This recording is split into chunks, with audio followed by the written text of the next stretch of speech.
Money work. El mundo quiere dinero. Yeah, I know. Money work. Se arregla con dinero. SE Project branding logo, that's on here. Money work. Si me quiero educar, dormir en algún lugar. Really cool. And we're also gonna change the kickstand knob, guys. Alright, let's take a quick look at the Hopefully I'm all good, guys. I roll over something. Solo un par de gente se lleva el booking entero. Money, pasa verdadero. Si tienes lo verde siempre llegará primero. Pero yo Lunes.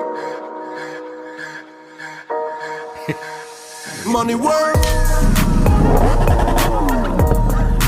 El mundo quiere dinero. Yeah, I know. Money work. Se arregla con dinero. SE Project branding logo, that's on here. Money work. Si me quiero educar, dormir en algún lugar. Really cool. And we're also gonna change the kickstand knob, guys. Alright, let's take a quick look at the Hopefully I'm all good, guys. I roll over something. Solo un par de gente se lleva el booking entero. Money, pasa verdadero. Si tienes lo verde siempre llegará primero. Pero yo Lunes. Money work.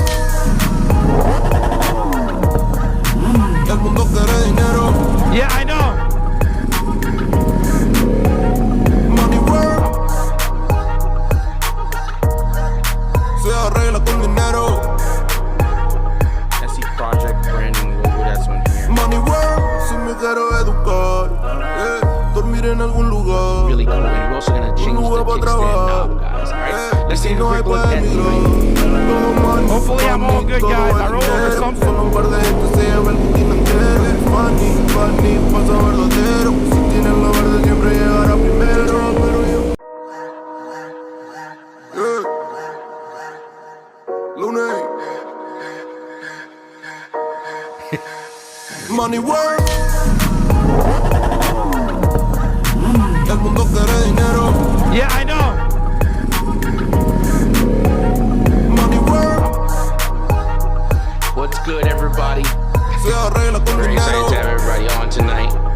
SE Project branding logo, that's on here. Money work. Si me quiero educar, dormir en algún lugar. Really cool. And we're also gonna change the kickstand knob, guys. Alright, let's take a quick look at the Hopefully I'm all good, guys. I roll over something. Solo un par de gente se lleva el booking entero. Money, pasa verdadero. Si tienes lo verde siempre llegará primero. Pero yo Lunes.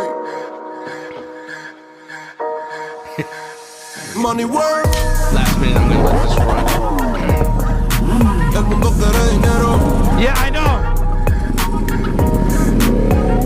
Money work. Se arregla con dinero. SE Project branding logo, that's on here. Money work. Si me quiero educar, dormir en algún lugar. Really cool. And we're also gonna change the kickstand knob, guys. Alright, let's take a quick look at the Hopefully I'm all good, guys. I roll over something. Solo un par de gente se lleva el booking entero. Money, pasa verdadero. Si tienes lo verde siempre llegará primero. Pero yo Lunes. Money work. El mundo quiere dinero. Yeah, I know. Money work. Se arregla con dinero. SE Project branding logo, that's on here. Money work. Si me quiero educar, dormir en algún lugar. Really cool. And we're also gonna change the kickstand knob, guys. Alright, let's take a quick look at the Hopefully I'm all good, guys. I roll over something. Solo un par de gente se lleva el booking entero. Money, pasa verdadero. Si tienes lo verde siempre llegará primero. Pero yo What's good? What's good? Mike's in the building. Welcome to another Freestyle Sunday podcast, guys. Yeah, we're swapping it up. calling it a podcast because that's where it's at and that's how things are happening. And we go with the punches and we keep things current as possible, man. Good looks to everybody that's tuning in tonight. Man, I keep telling you guys, every time you do these streams, you kind of go through everything and you kind of prep everything. Sometimes things tend to pan out the way you want them to. Sometimes things pan out a little bit different. And it's all good. We keep the punches rolling. We keep things nice and fresh. And we don't skip a Sunday. We make it happen no matter what. By the way, you can see my new setup here. Got a new Pro microphone. And again, you guys are the big help. The people that do the super chats and drops, like, you know, any way of supporting by, you know, shopping with the links or anything else. This is where most of that stuff goes, guys. It's not like I'm just pocketing it. I'm just looking for new ways to actually make the stream a lot better and ideal, basically, to continue bringing people on. But we're going to do what we do best, which is give a big shout out to our sponsors, guys. And you guys know the deal. A usual suspect. We've got Motivation USA in the building where I shop for all my components, guys.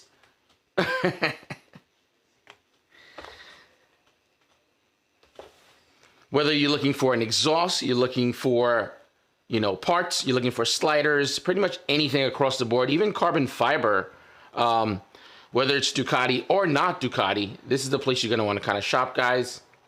Makes it nice and easy for you to kind of grab what you need right away. And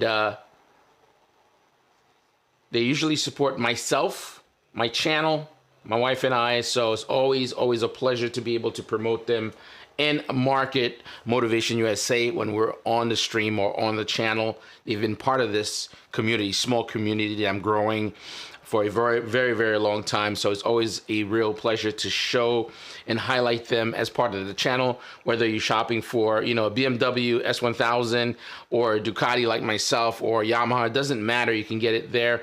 And all of the links, guys, every single one of the links that you'd be looking for parts, they're going to be in the description down below. That's the way you want to support the channel. Or you could become a channel member. That is a new thing that's been released to the channel, which is really cool. Becoming a channel member. That would be ideal as well. We also have Hard Knocks Coffee, guys. Hold on, we're going to pull that up real quick. You guys know I'm always working as I'm going, so it is what it is. There we go. We've got Hard Knocks Coffee in the building. It is run and owned by a writer that supports the channel heavy. Also, you could see them providing coffee for MotoGP. That's a huge deal. And of course, if you want to shop for a gift, coffee, candles, stickers, and stuff like that, as a gift from a rider to someone that is a rider that owns it to a rider that just ride, that's pretty much where you're going to want to go, guys. Hard Knocks Coffee. Really cool. And we're going to do what we do best, which is kind of highlight the people that takes part of the chat and come through and be part of the stream and share your Sunday with me. That's always very appreciative. Let's get that rolling real quick.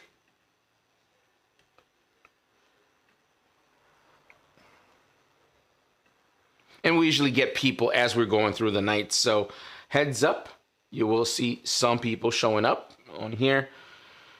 I'm just going to plug in Solo Rider 82 since he dropped a super chat from the very jump. So might as well say what's up to him. Thank you for tuning in, man. I appreciate the super chat. Always really dope to see you on and showing love and support. We have David Piccioni.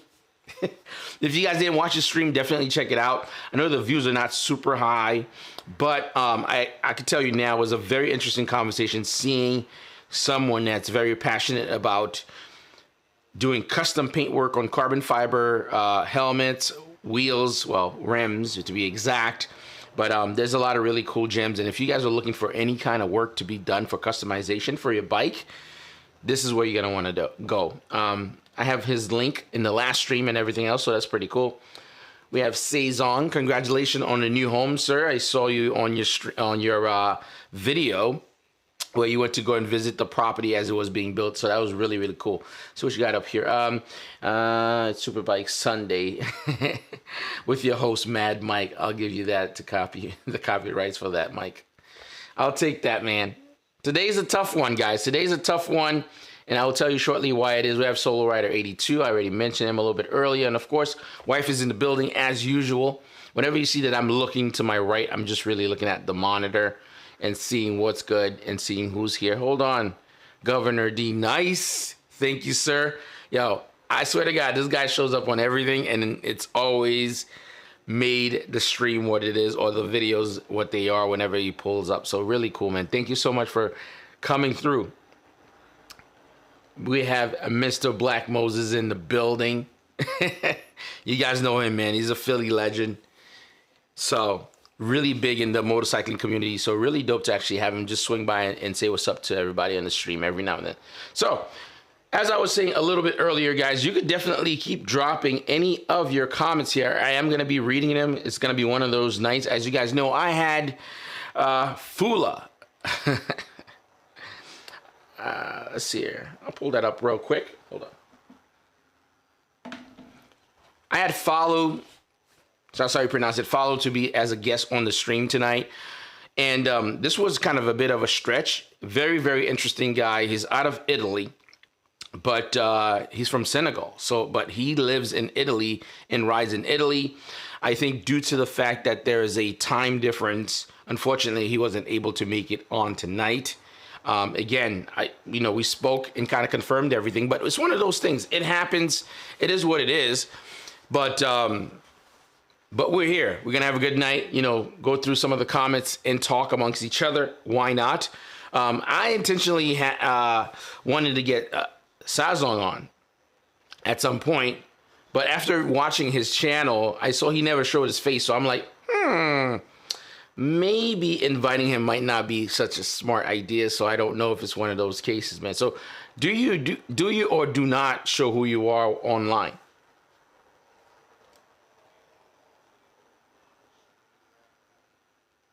You do show your face. You want to come on? That was my hold up, by the way. We have Jock in the Box also in the building. There we go. We can always pull you in right now, dude.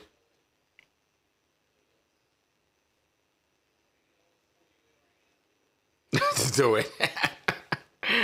Life Without a B is always here to show love and support. By the way, good looks, guys. We have 12 people on at the moment, very early on in the night.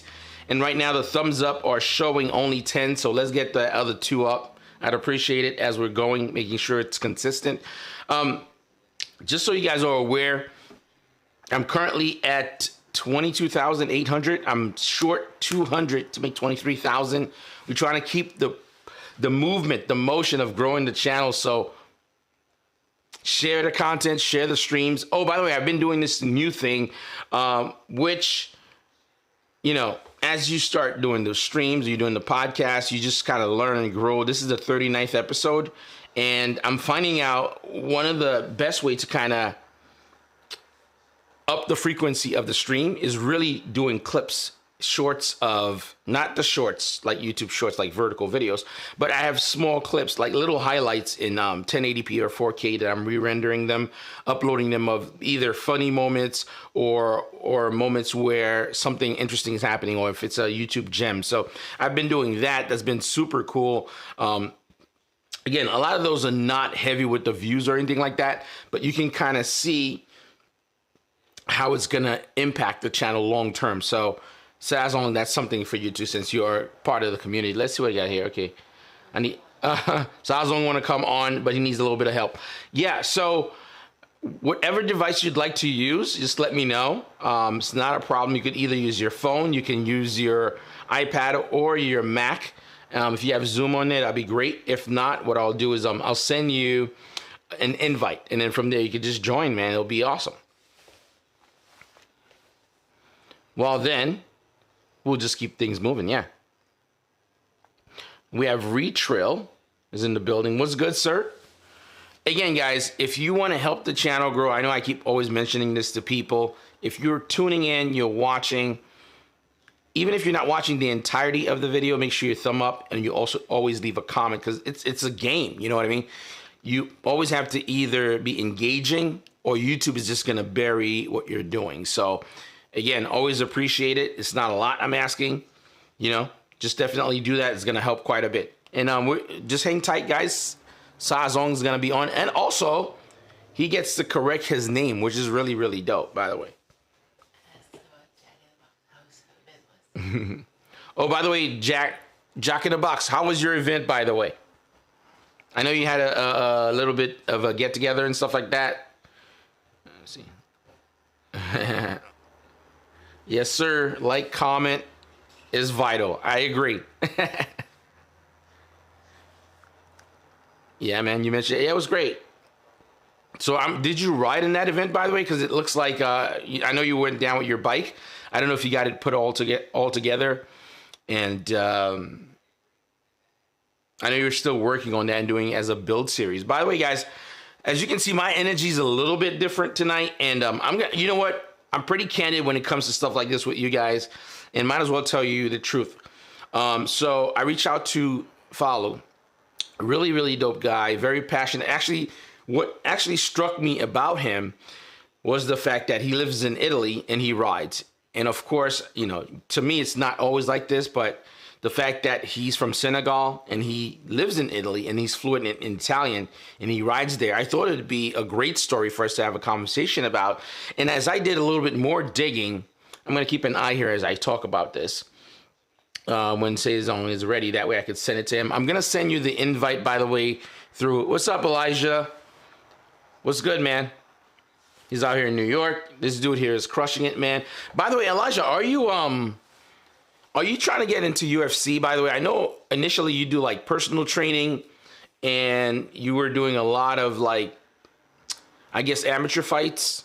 And I've been watching, and I know you were in a movie on Netflix also for, you know, acting and stuff. So curious, man. He's doing a lot of really cool things. And one thing that's great, I love seeing that people that looks like me, that's grinding and doing things that are not your ordinary. You know what I mean? We're not playing basketball. We're not playing football or anything like that. And people are just doing their own thing that's like unique. So that's really, really dope.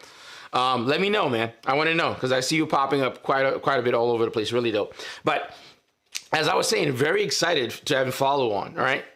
And I'm like, damn, this is going to be interesting seeing, because you hear a lot of stories about people's interaction when they're living in a foreign country and you're the minority. And you guys know, when people are coming on the show, to me, it's always crucial to make it a point to have, you know, a story arc. We're talking about fun questions. We're talking about, you know, we talk about hurdles, and we also talk about the journey. And then, you know, I've slowly been trying to add in a little bit of drama, just so we can kind of, you know, now that way it's not all nice and happy land kind of thing, because I think a lot of people kind of want to see certain things like this. And as I did a little bit more research, you know, I was a little taken back, but at the same time, I was very excited, because I'm like, okay, this guy's very excited for Ducati. He's riding it in Italy, and of course they're manufactured out there. So I had a lot of questions regarding how is it to ride where the bike is made? Is it a lot cheaper? Maintenance would have been an ideal thing to talk about, because when you're actually living where it's produced, technically it's almost like you buying yourself an American car. You know, like we're talking about a Challenger, a Mustang, or something like that. You know, maintaining a vehicle like that where it's actually created, right? It's a lot cheaper. So I was, you know, those things, you know, in my head, it's all running in my head. I'm like, damn, these are all gonna be great talking points. And as I'm going through things more and more, and looking into, you know, the guests, because of course you want to make sure you're very well rounded, so that way you'll have your little peaks and valleys. Come to find out, Follow is a professional, I think a supermodel in Italy. I know, right? Like, mind blown. And he's slowly making his way through YouTube and just joining the motorcycling community. We're talking about this guy walking the runway in Milan. He got signed with some big agency while he's out there in Italy. So I'm assuming the more and more I kind of like dug and kind of got more information, which was supposed to be surprising for the actual stream because nobody knew. Even my wife was like, "Oh, you know who's gonna be on?" I'm like, "No, Falu's gonna be on." You know, he rides a Ducati because I was like, because I start looking into each person. We're talking about. Let me see. Okay, need help. The stream froze, and I had to get back to on the stream. All right, cool. You won't need to be on the stream. You could back out of the stream. You could close it out and just message me on Instagram. I'll actually do it on my computer. That way I could stay on screen and be able to still talk with you guys. Let's see here.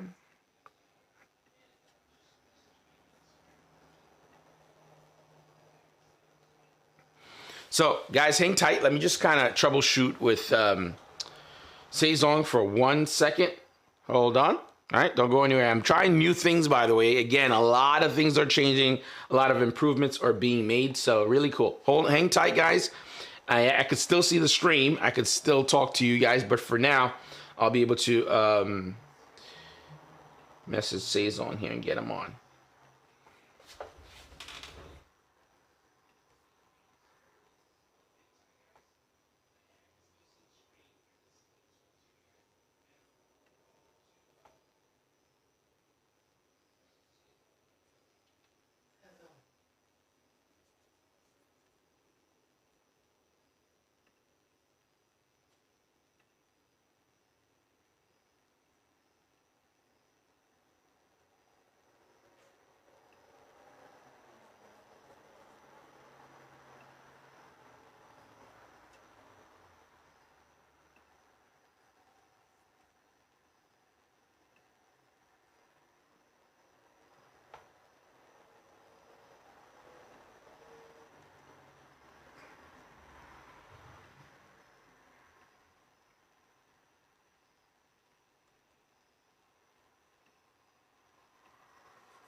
There we go. Sazong, I just sent you a link on Instagram, and I'll be able to see when you come on.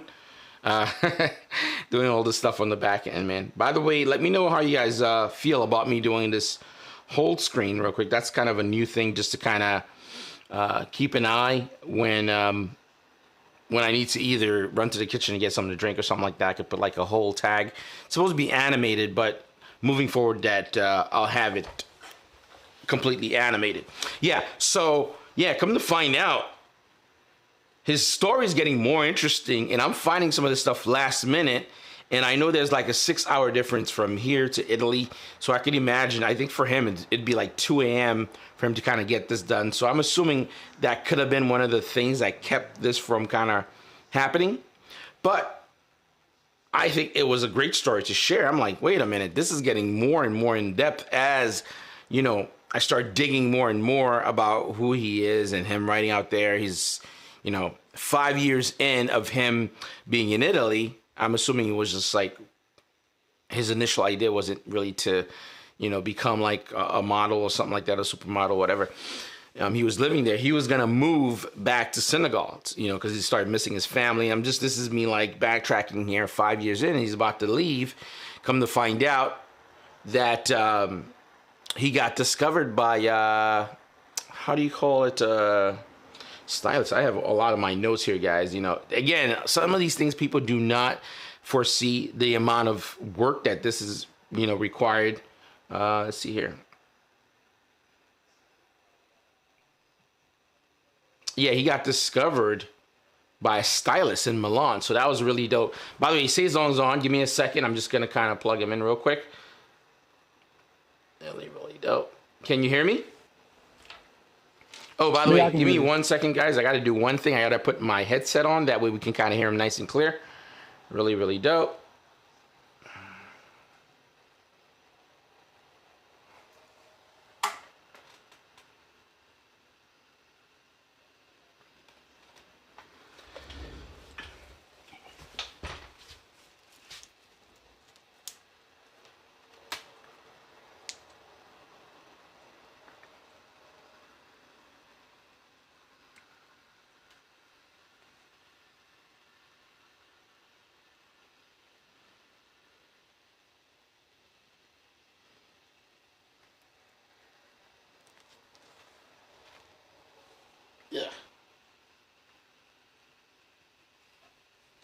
That's how much work that goes into it. You probably could see me running my.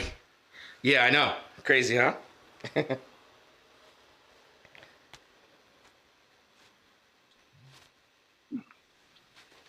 Can't get it. Oh my God. Sweetie, help me.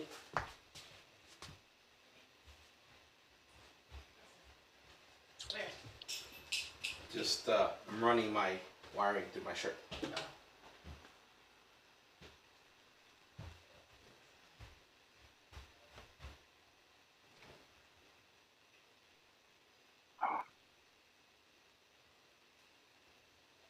There you go. Got it? Yes. Perfect. That's right. Right. Whew. All right. Let's get to it. All right. Can you hear me? Yeah, I can hear you. Nice, man. Damn, that was. You know, oh man, I will tell you guys right now the amount of work it takes for someone to set up the stream right before you start is ridiculous, and we kind of did that within like seconds. Hold on here. I'm just gonna pin you.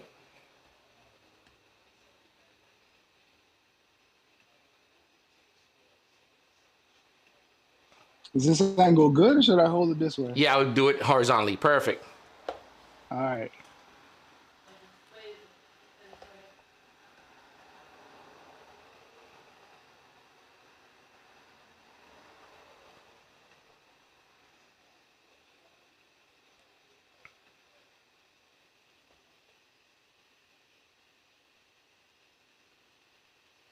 All right, guys. There we go.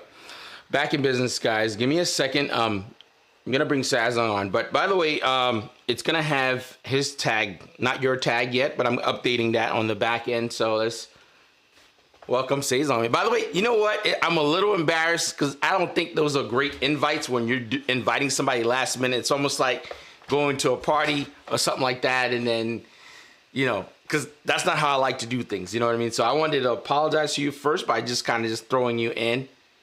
You know what I mean? Because I feel like when you're inviting someone on, you got to be the prep work. You should know ahead of time. So I appreciate you coming through, man. Wait, am I live? Let's see if everybody sees me. Yeah, you're live. Oh, what's good, Pete? What's going on? Yo, I have to apologize live, man. You can't be like on the back end because you got to be real with it. No, wait a minute. I can talk to, I know Falou. We go back and forth all the time. Really? So I'm gonna hit him up. I'm gonna hit him up on Instagram. I sent him a voice note. Like, because of you, I had to go on live. It's all good. Yo, he's a very interesting guy, and the more that I look into things, the more, because again, I always look into stuff, and I know a lot of people when they're doing streams and stuff, they probably look at someone's video and kind of get ideas. I start digging like really deep, getting information and stuff like that. Really, because to make a conversation interesting, you know, it doesn't always have to be just motorcycles. You know what I mean? So the more and more I started looking into who he is, I'm like, wait a minute. This guy's pretty big, you know what I mean? Outside of motorcycling. So I'm like, maybe did I just bit a little more than I could chew? So who knows? Not really. I'm not nobody. I'm just somebody that enjoys riding motorcycles. Enjoys. Here's the thing. The crazy thing about me is that I've always noticed that I've talked so much shit in my helmet. So I said, you know what? Why don't I just attach a freaking microphone, a GoPro, and just do the same shit that I do day in and day out and vlog about it? And it kind of worked out that way. So it was kind of cool. It was kind of cool to just kind of put that into light, into like, you know, make it a live thing. And it's still, to me, it's still like a fun thing. I don't take it serious. I'm just that type of person who has an extrovert personality, right? I'm a musician first, so I play guitar.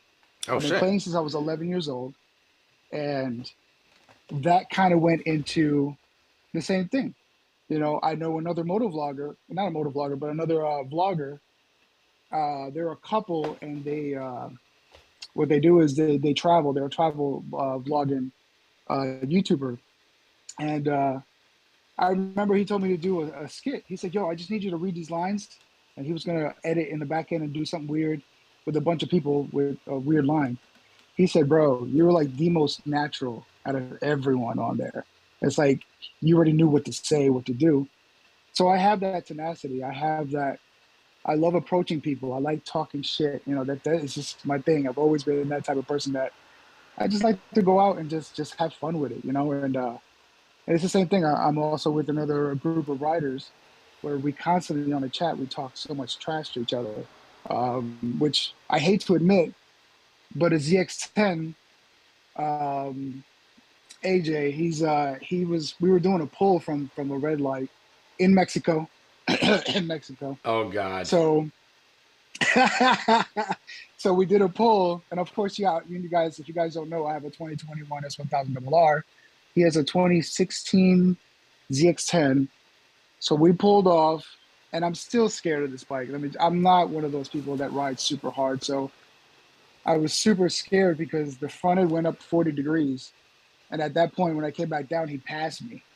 And of course, he had to pull the whole Fast and the Furious. It doesn't matter if it's an inch or a mile, winning's winning. I'm like, okay. so yeah, I like to talk trash. I like to engage with people. It's just part of my personality. And if you don't know, Mike, I'm from New York. You didn't know that. I kind of figured, man. I think you mentioned that before. It might have been in one of your videos I've seen before where you said that you were from New York, and you no longer live here anymore, but you used to be here, right? Yeah. By the way, we might as well get this straight, get it out. Have I been mispronouncing your name? Is it Saison or Sazon? It's Sazon. Sazon. Oh, he wants me to say it the Dominican way, son.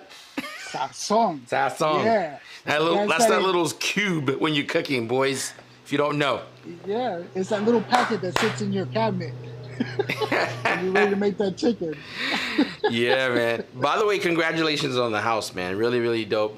It's always beautiful seeing other people do well. I've said this, you know, whether it's motorcycles or whatever it is, that's a really big achievement and really cool.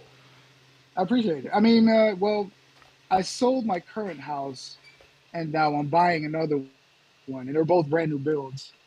The thing is like I originally wanted a townhouse. I don't know if you know the difference.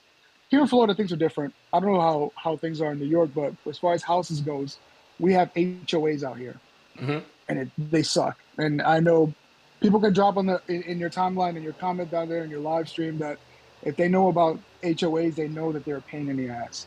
And the neighborhood I was living in was a regular house, beautiful house. Got to build it from scratch.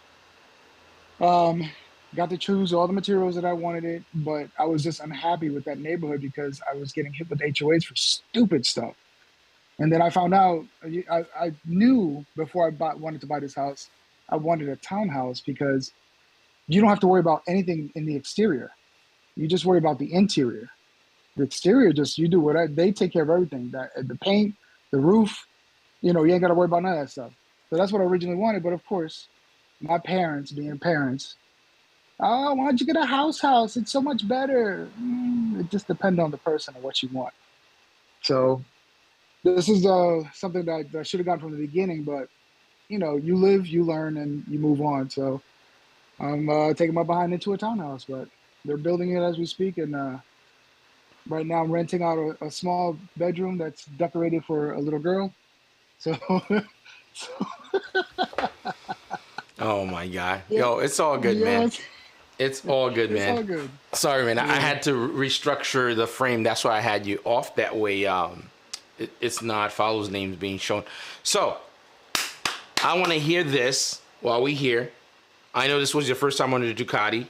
By the way, guys, he rocks a BMW S1000RR, one of the brand new ones. I think 2022, 2021, 22. 21. 21. Okay. 21.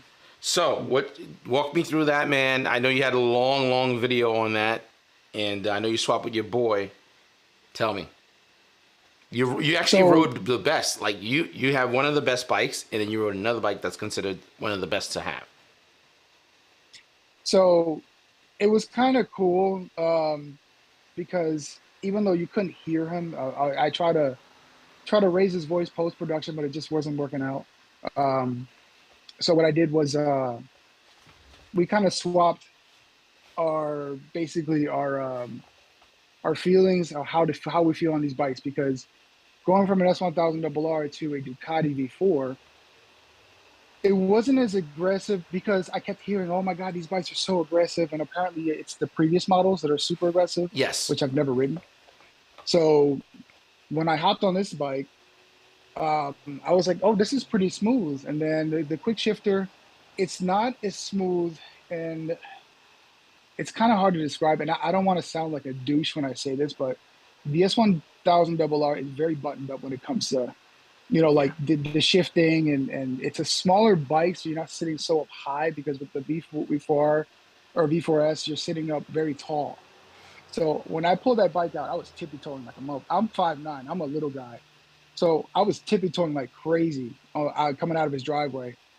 And I was trying to get comfortable, and I was very stiff. I'm like, okay, I need to figure this bike out. This is different, because when I let go of that let go of the clutch, I guess I didn't give it enough throttle, and the bike started like chattering. Yeah. It chattered. I was like, your bike's broken, bro. Oh, and he was man. like, no, you got to give it gas. And he was like, he said, you want me to put it on like street mode, like something softer? I'm like, nah, I don't look like a little bitch. Leave it on sports mode. Leave it at the highest setting. I want to experience this thing to the fullest. I want to see what it got. So I'm a seasoned rider. I've been riding since I was 11 years old. So I've been riding for a very long time. So I know how everything works. But with his bike, it was so different. And once I got comfortable and understood what the bike can do and what it doesn't like to do, it definitely does not like being under 30 miles an hour, I'll tell you that, at all. Yeah, it's a Ducati thing. I think none of them like going slow. I mean, to be fair, their pedigree is really racing, and they really try to convey this even on their street bikes. Now, to say that it's gotten better is 100% truth. If you wanted to ride a bike that's a little bit more challenging, with a little bit more, I'd say do like 1199, 1299. Those bikes, you really kind of wrestle them around. I mean, they all have specific characteristics, which never really bothered me or anything like that. The issue for me has always been the heat. Again, Ducati's making these bikes for racing, and then if you're gonna buy it for street usage, you got to be on the go. Like, you can't be stop and go traffic through New York or something like that. It has to be on the go. But some of the new stuff, which is really cool, if you ever get a chance, I definitely recommend riding probably a Street Fighter. Even though the V4 SP, the V4S, and the V4, they all do this. They shut off the rear cylinders. That's a little bit more near your crotch area when, you know, you're not really moving or anything like that, just to tone down the bike. The Street Fighter is way cooler because it's open. You know, the platform's open. The engine casing is out. It's getting a lot of air flowing through it coming from, you know, the front, and on the side is open. So it's dissipating heat way better. But as for the quick shifter, you got to be, because the bike is moving up a high level of RPMs. You can't do it early. It has to be hitting just the right spot for you to kind of bump it or something like that, so that way it's nice and smooth. And first gear seems to always be a little bit choppy, I feel like. You know what? To be honest, I didn't experience that. No?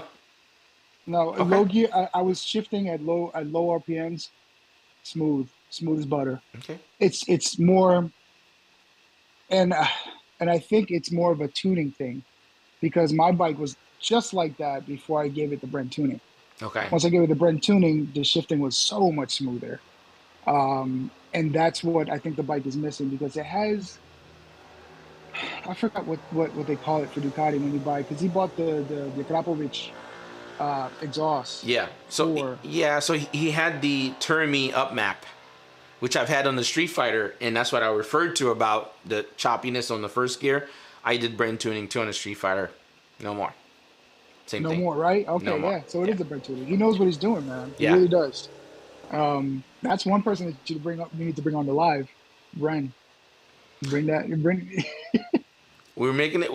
Listen, man. There's so many people on the list. There's so many. It's like, because I try to catch people maybe a week, give them a heads up like a week and a half before. That way I could prep and kind of have all the files and stuff like that. And again, I sincerely have to apologize to you. I don't like having people on randomly because I want to show your channel. Again, I'll pull some of that stuff up, guys. If you tuned in, definitely hit up Sasson. There you go, baby. Let's go.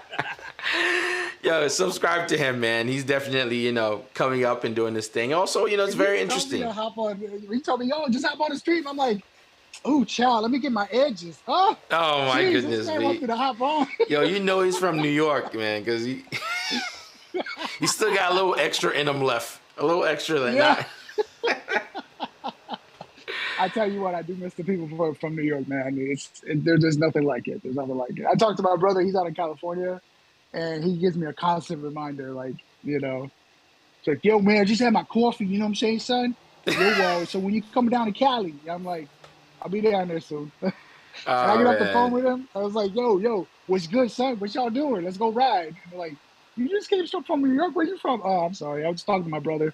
The accent just comes out. Yeah. So what made you leave New York? I'm very curious about it because, you know, it's so funny. My wife and I had this conversation about what would be the reason that would end up leaving New York or at least finding something else. So it's kind of interesting seeing. I'm seeing it was basically it was a plethora of things, man. Like, oh crap! Hold on. Somebody hit you up. You guys still see me? Yeah, we can see you. You're good. Oh, okay. I got a phone call coming in and stuff. I don't know who the heck this is. Nah, you good. So it was just a plethora of things because living between New York and Puerto Rico, Florida is kind of like the best of both worlds. As far as like weather goes, you know, it's like you're still in the States, but you know, because Puerto Rico, it's the life over there is not the best because money it's a hassle, especially from the area where I'm from. I'm on the west side. It's very country. There's no real opportunities out there, you know. But that's where I plan to like move when I get much older and just retire out there. But I just want to get away from the snow and the cold and the sleet. You know, it was at one point where I was going through my divorce, and that was you know crazy and freaking the last straw. I'm like.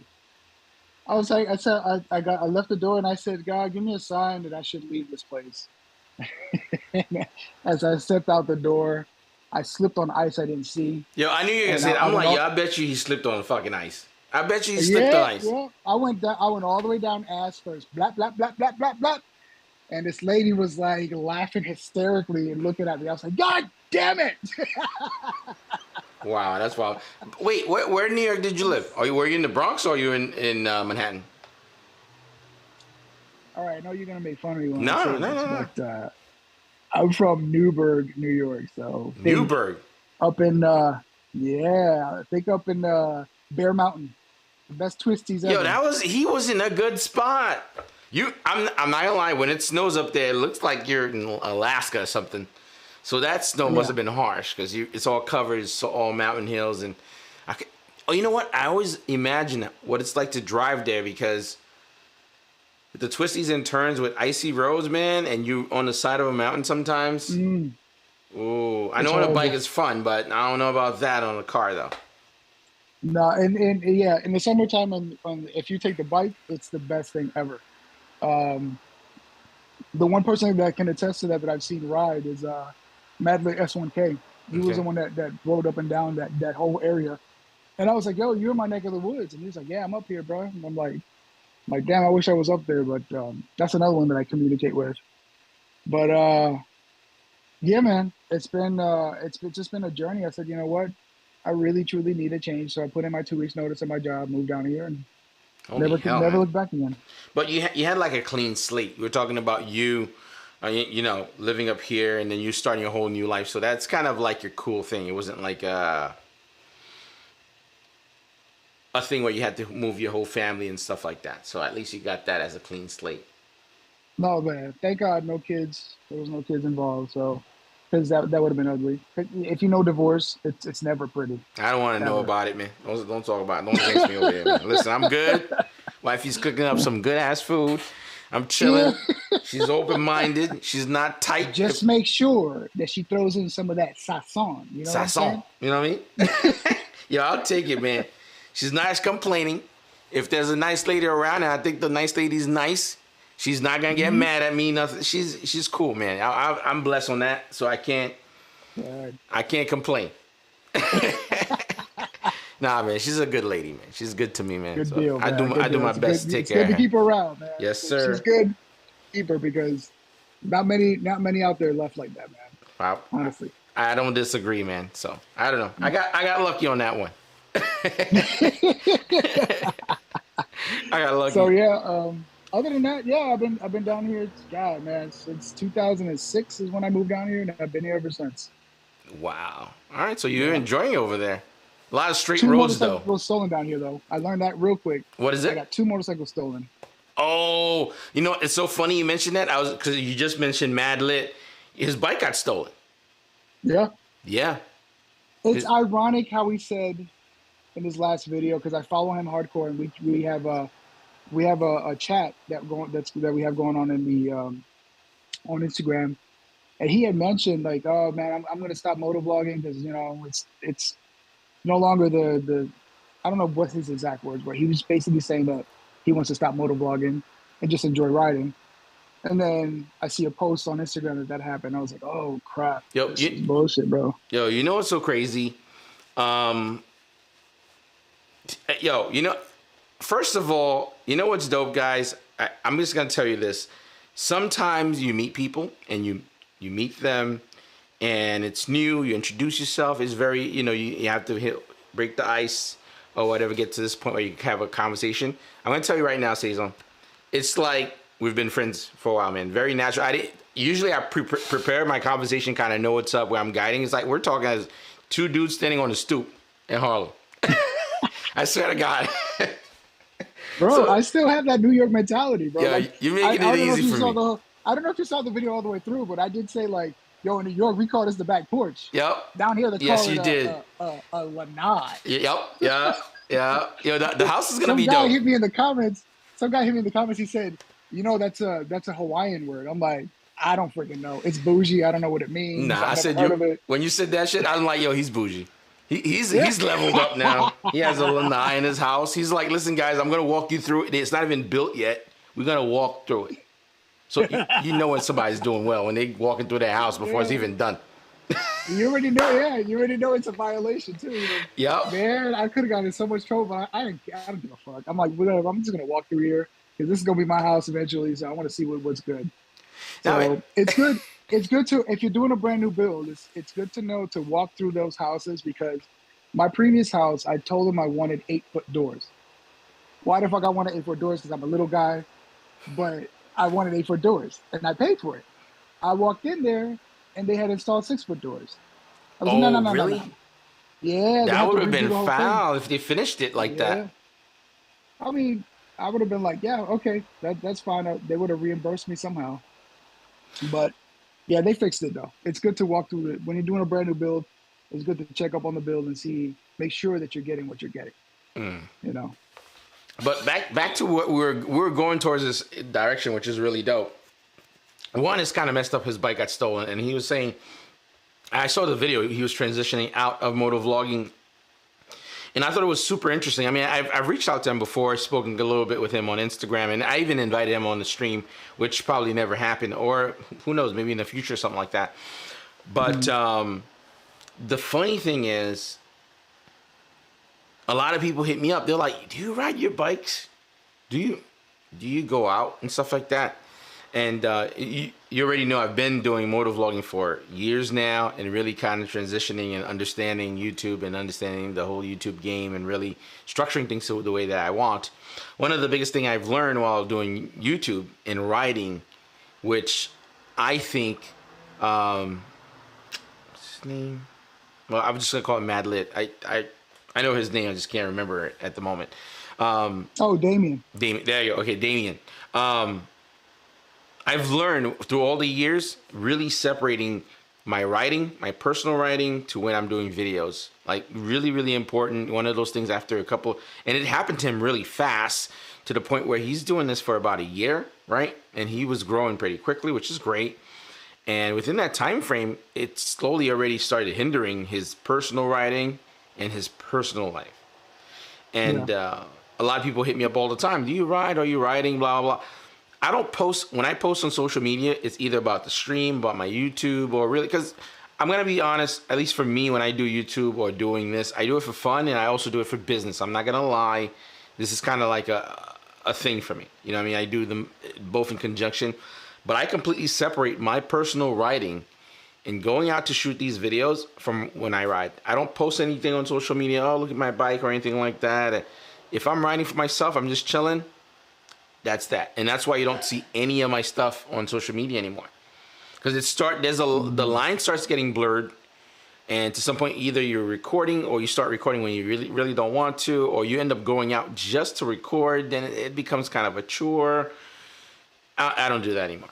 Completely. Well, for me, to see Damien go, it was kind of hard for me because I was at a point in my life where 2 different riders from my group that I was close to had passed away. One, I was in Puerto Rico visiting my mom. I was doing a surprise visit. When I got there, the evening that I got to Puerto Rico, I learned that he had passed away. I'm like, what? And they shipped his body to New Jersey from Florida. And, you know, another rider with his wife, guy cut him off. And I was like, oh my God. And at that point, I just kind of stopped riding completely. At that point, I still had the 2020 R1. And I was in such a depressed mode that every time I looked at the bike, I said, I want to sell it. Wow. But at the same time, I was like, I know how I am without a bike. I can't do it. I've tried to be without a bike. When I had an 06 CBR 1000RR that was stolen from me back in 2012. And I right up until 2016, I was like, I can't do this. Fuck this. It's my passion. I went and picked up a 2016 S1000RR, and it was like heaven again. Like, yeah, I can't be without a bike. So watching his videos kind of put me back into perspective again. Like, yo, you enjoyed doing this. Like, look what he's doing. He's just doing it for fun.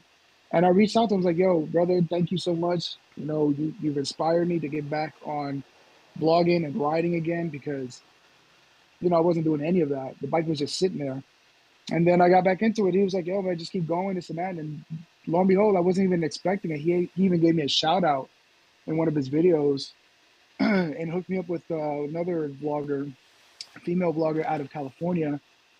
She's from the UK, but she lives out in California. Dragoness Moto. Her and I go back and forth all the time. She's very passionate, very cool, very down to earth. It was us 3 in the chat. All 3 of us was always, you know, chatting it up. She rides the 2022 S1000RR also. And, you know, I just got back in the game, and then to find out that he was going to quit, you know, I was like, oh, that sucks. And then Dylan was another one that, you guys know who Dylan is. Yeah.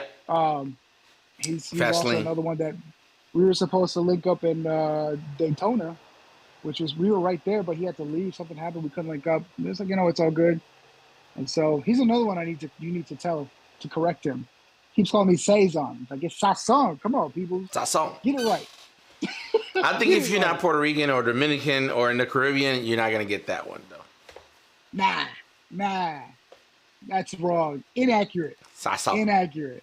Look, I got people down here from any nationality that's not Spanish. And they're like, oh, yeah, Sasson, I got that in my cabinet. Yeah. Oh, man. But I think it's very interesting that he left. I mean, like I said, it was very early on. I don't think he's going to be gone completely. I think what tends to happen when you're doing YouTube stuff or you doing YouTube videos or whatever it may be,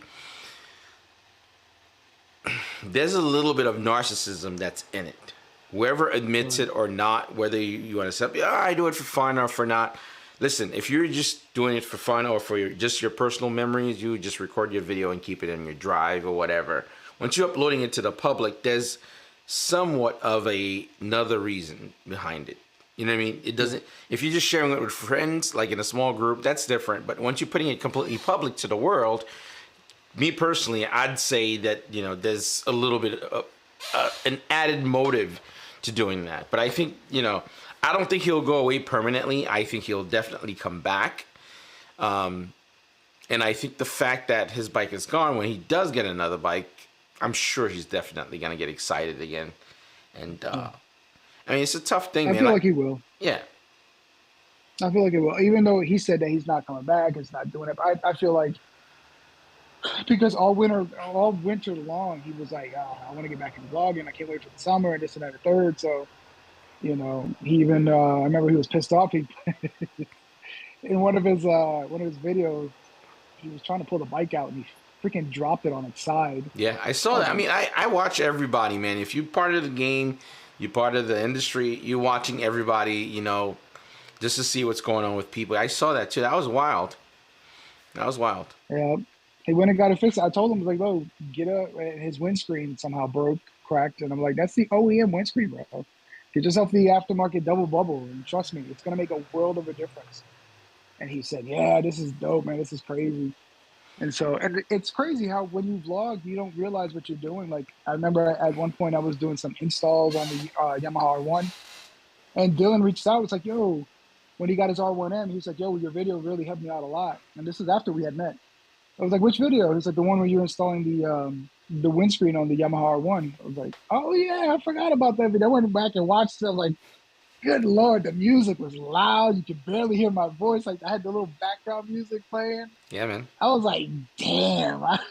Yeah, but it's one of those things, though. As you're going, the more you do it, it's just one of those things you're learning as you're going. You know, it's like, you're going to make these little mistakes and then you keep moving to the next things. That's what's great about YouTube, you know. It's like the more videos and it's not even years or time frame. With each upload, there's something small. There's something, you know, it's even with the stream, with every single one of them that I do, there's something small that makes the next one a little bit better. So, yeah. It's I haven't done this with you yet, but I will. But if I go back, like I like to do this with people that I actually watch. If I scroll all the way down to the bottom, like I keep scrolling until I get to no more. And when it says like, when it finally says like uploaded 5 years ago, watch that first video. Hey guys, this is Mike with clutchfirstny.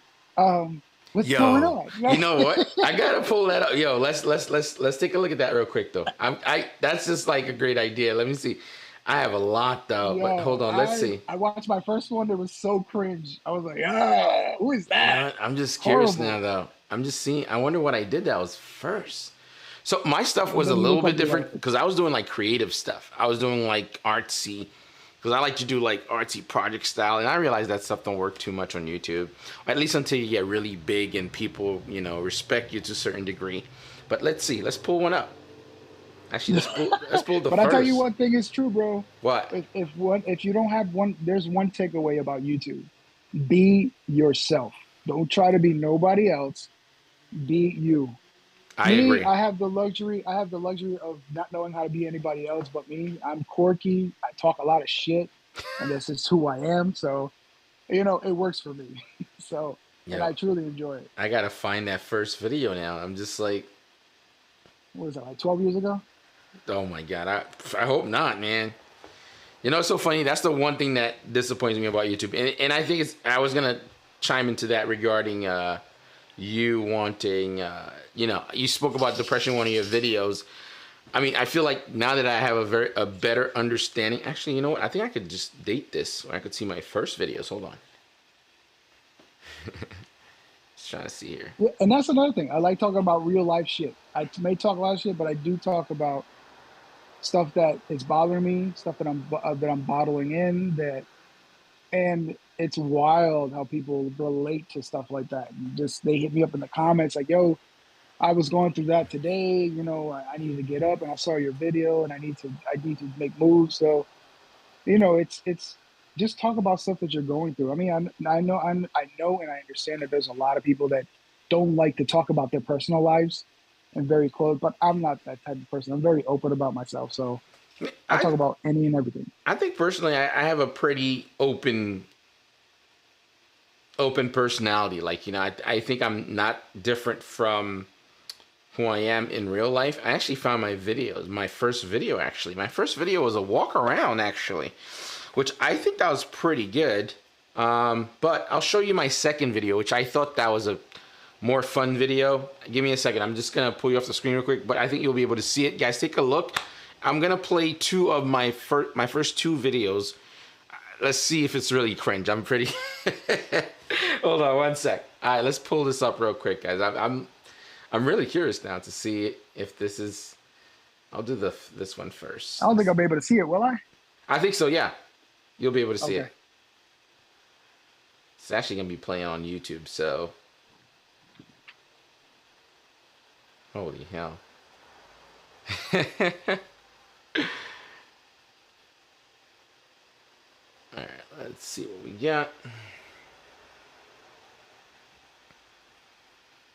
Yeah, I was super into doing like very creative stuff before. And I don't know, I really wish that's what I kept on doing with my channel, because to be honest, that's what I'm really passionate about, is really doing things that are unique and stuff. But let's roll this real quick, guys. Take a look at one of my first videos. Yo. Boom back, return a rap, rules on the map. Didn't like that? Whoops, it and back. I'm here to drop new real knowledge and get the women moving like Lucille Roberts. Do reps, do sets, do laps, do more, do less, do this, do that. Do anything, fuck it, do nothing. Give me what you want, long as you give the drummer something. Trying to get my little label off the ground, so I only hire winners who produce the finest sound. Pay them in the currency that isn't widely found. So while I never pay in sterling, always pay them by the pound. Dap snaps and NASDAQ stacks. Black knapsacks full of hazmat rats. Cap that tax like a snapback hat as I slack and snack on Uncle Pat's flapjacks. Damn, I hate the way my belly looks, but I'm eating all the beats I get from Butters when he cooks. Kid is in the kitchen, baking classics in the pan. Hey yo, boy, what you drinking, man? Anything you're pouring in my cup, and when I get to drinking, I become Tyrannosaurus. The most carnivorous of any plant eater, the most willingness to drink liver transplant leader. But don't judge me, bitch, I'm off kilter. The #1 candidate for break and mouth filter. Anyway, I probably wouldn't get the surgery, cause no one out in Hollywood has ever even heard of me. They think I'm just another sucker with the dream, but then again, things ain't always what it seems. I'm a breakfast eater, I don't need opinions mixing with my syrup. I'm just trying to eat my food. Though I know there's nothing left, I'm still banging on my chest in hopes that you will. Bring my motherfucking breakfast, bitch. I'm that jack of all trades, the bad behavior in today. I'm about to rattle off battle raps for the scatterbrain. I'm flat gums on tracks the bruise ways. You flip flapjacks that I hop on Tuesdays.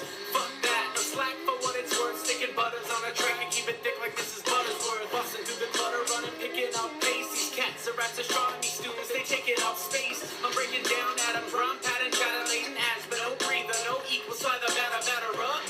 I got the balls to saddle up. I'm horse for rapping down Shit's Creek, paddle up.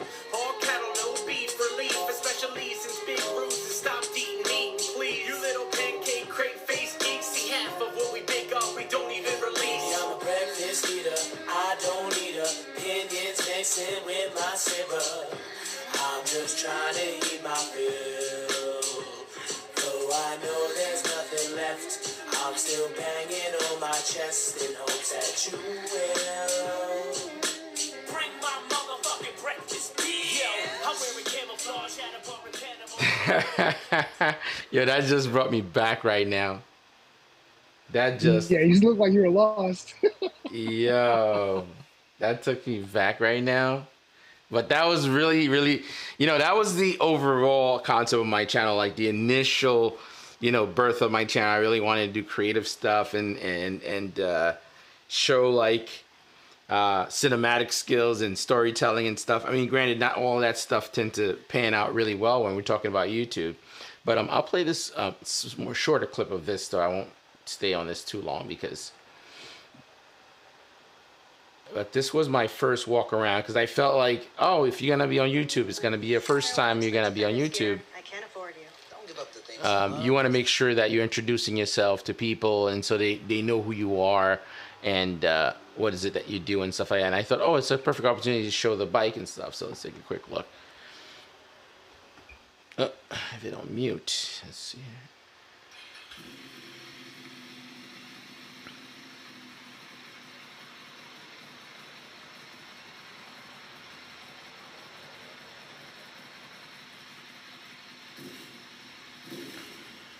It's probably low because it's playing off the laptop audio and stuff. But this was my first video. The one we saw earlier was my actual second video. Just gonna jump real quick here.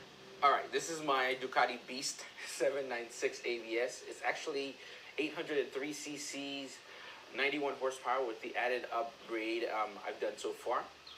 Let's take a walk around the bike and I'll show you some of the upgrades I've done. First thing, we have to get rid of the rear fender. That thing is completely atrocious on any motorcycle. Doesn't matter which kind of bike you purchase, they're horrible. So I did a competition work. Oh shit, let me see. Kit at Yeah, see, I was doing like bottom here. the titles and You can stuff. see the license plate nicely tucked in now. By the way, in that A little space, I was really concerned about, you know, showing my face and stuff like that. And it was early on into things, and I was trying to be super private, and I just wanted to see if I was super. Hey, I'm Mike, man. Come check out my channel. You know what I mean? So How long ago was that? that was 2014, brother. Oh, it wasn't that long ago. I mean, it was, but not that bad.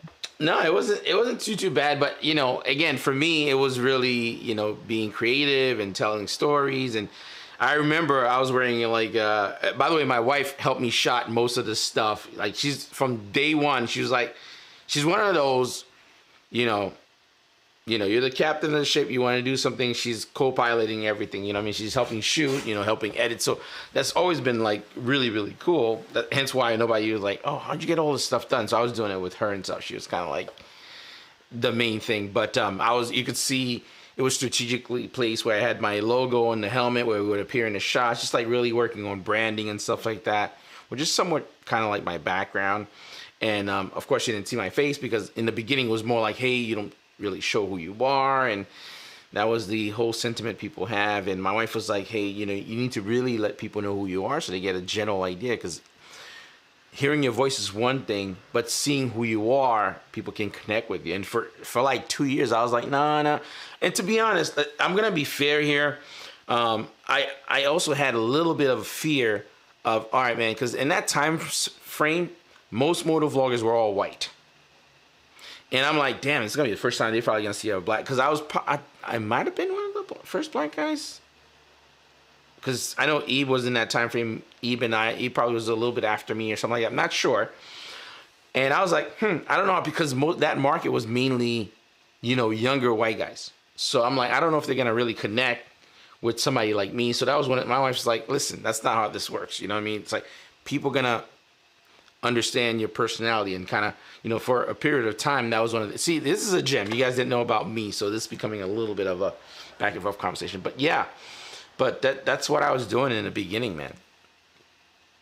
Look, it's all about connecting. You find that one thing that somebody will connect with you about, that's going through a similar situation or whatever, what may have you, and that's what you're going to get. At the end of the day, people are just gonna be like, oh man, I love your content, I love your stuff. And then you're gonna have your people that they're not gonna like your stuff. Because not everybody's gonna like you. That's just the reality of the way of the world. Not everyone's gonna relate to you, not everyone's gonna like you. So, but there are a shit ton of people out there that enjoy your stuff, you know, love what you have. Like me growing up, I came from a very countryside of Puerto Rico. And people think that I live this massive life of luxury. Oh my God, you got this gorgeous house, and you got this nice car, and you got this nice bike, and now you trading in for another bike. Man, what are you doing? Are you selling drugs? I'm like, no, bro. I work for a living. I work hard for a living. Okay, for all the stuff that I got.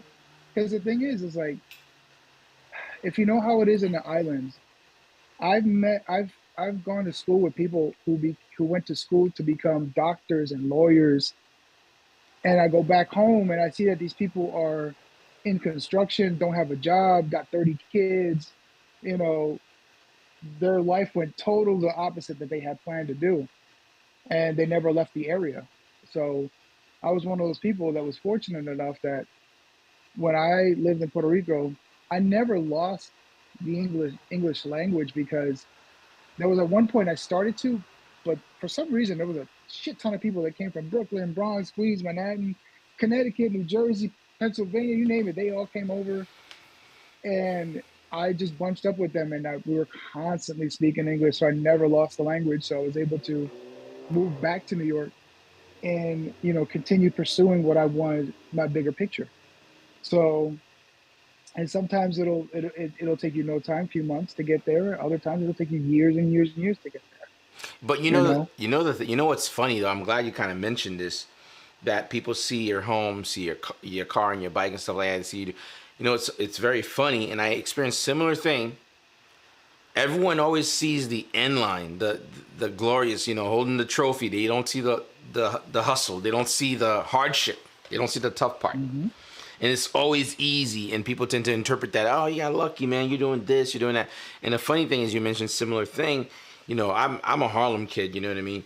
I would go back to Harlem, it'd be like time stood still, which is kind of similar effect to what you're saying. But granted, your situation is a little bit different. People actually studied, went to school, but then they went backwards, which is kind of a weird thing. But for me, when I go back, 'cause I still have family in Harlem and stuff like that, we kind of chill and go out there. It's like time stood still. For a lot of people, which is kind of sad, really, a little heart-wrenching when you ask me. But, it's kind of cool that you mentioned that, because I see that happen a lot, where people see you and see how you're doing, and they don't see the sacrifices. It's almost like, man, this guy's doing well, blah, blah, blah, but they don't see the sacrifices of what it took to get there. Yeah, they don't. They just see the end goal, like, oh my God, he got it made. I'm like, no, I don't. I'm still busting my ass. I'm not retired. You don't see him in a boat somewhere. I'm still busting my ass. So, you know how it is. The grind never stops. You know how we New Yorkers are. Come on, man. Oh, come on. You know how it is. Never ever stops. Listen, man. man. Keep trucking through it. I want my family to be good, man. That's my ultimate goal, really, out of anything that I'm doing. I even commented that on your video, man. For me, I don't really suffer from like depression or get depressed about things. What bothers me is really getting to a point, if I get stagnant, if I'm stuck somewhere and I'm not like growing, there's not growth, there's not an area of opportunity to get better at that stuff really bothers me. Like, it's like, what am I doing? What am I doing? And I feel like a lot of people go through that. They look at the numbers of the YouTube channel and they get stuck. Don't get stuck on that. Just keep doing what you're doing. Come up with ideas. Like, sit down with you got a wife that helps you out with all this stuff, bro. I'm doing shit alone. You got somebody to help you out. You can sit there and be like, babe, what do you think of this? What do you think of that? And she'll shoot ideas. She'll tell you, Mike, that's fucking stupid. The most retarded thing I've ever heard in my life. That's the problem I have.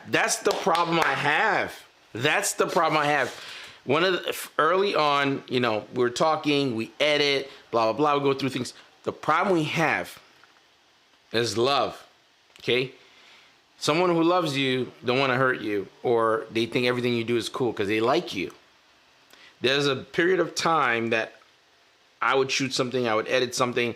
I think it's good because I suffer from seeing outside of myself. Now I'm a little bit better with it to critique it properly.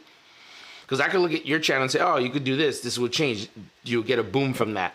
And I would talk to my wife, be like, hey, what's up? What do you think? Well, she's like, yeah, I like it. I'm watching it now. I'm like, wow, I could have trimmed that down to 8 minutes or 9 minutes to make it way better because I'm seeing it differently. But what happened is that since it's my wife, she loves me, it's like, yeah, I like that. It's kind of cool. And that's fine. That's not a problem. That's good.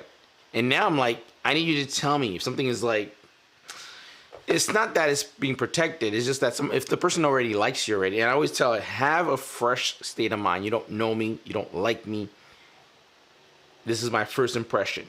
What does that make you feel? Or what's the reaction you get? And that's been working, actually. But it took a long time to get to that point. See, I'm very open, no matter who it is. I'm very open to constructive criticism. Yeah. Because here's the thing. I was a musician before I started getting into the whole YouTube thing. So I have another channel that's been open since like 2010. And I uploaded, bullshit little videos of me playing guitar solos and shit like that. But I remember being in a studio with my brother the night before.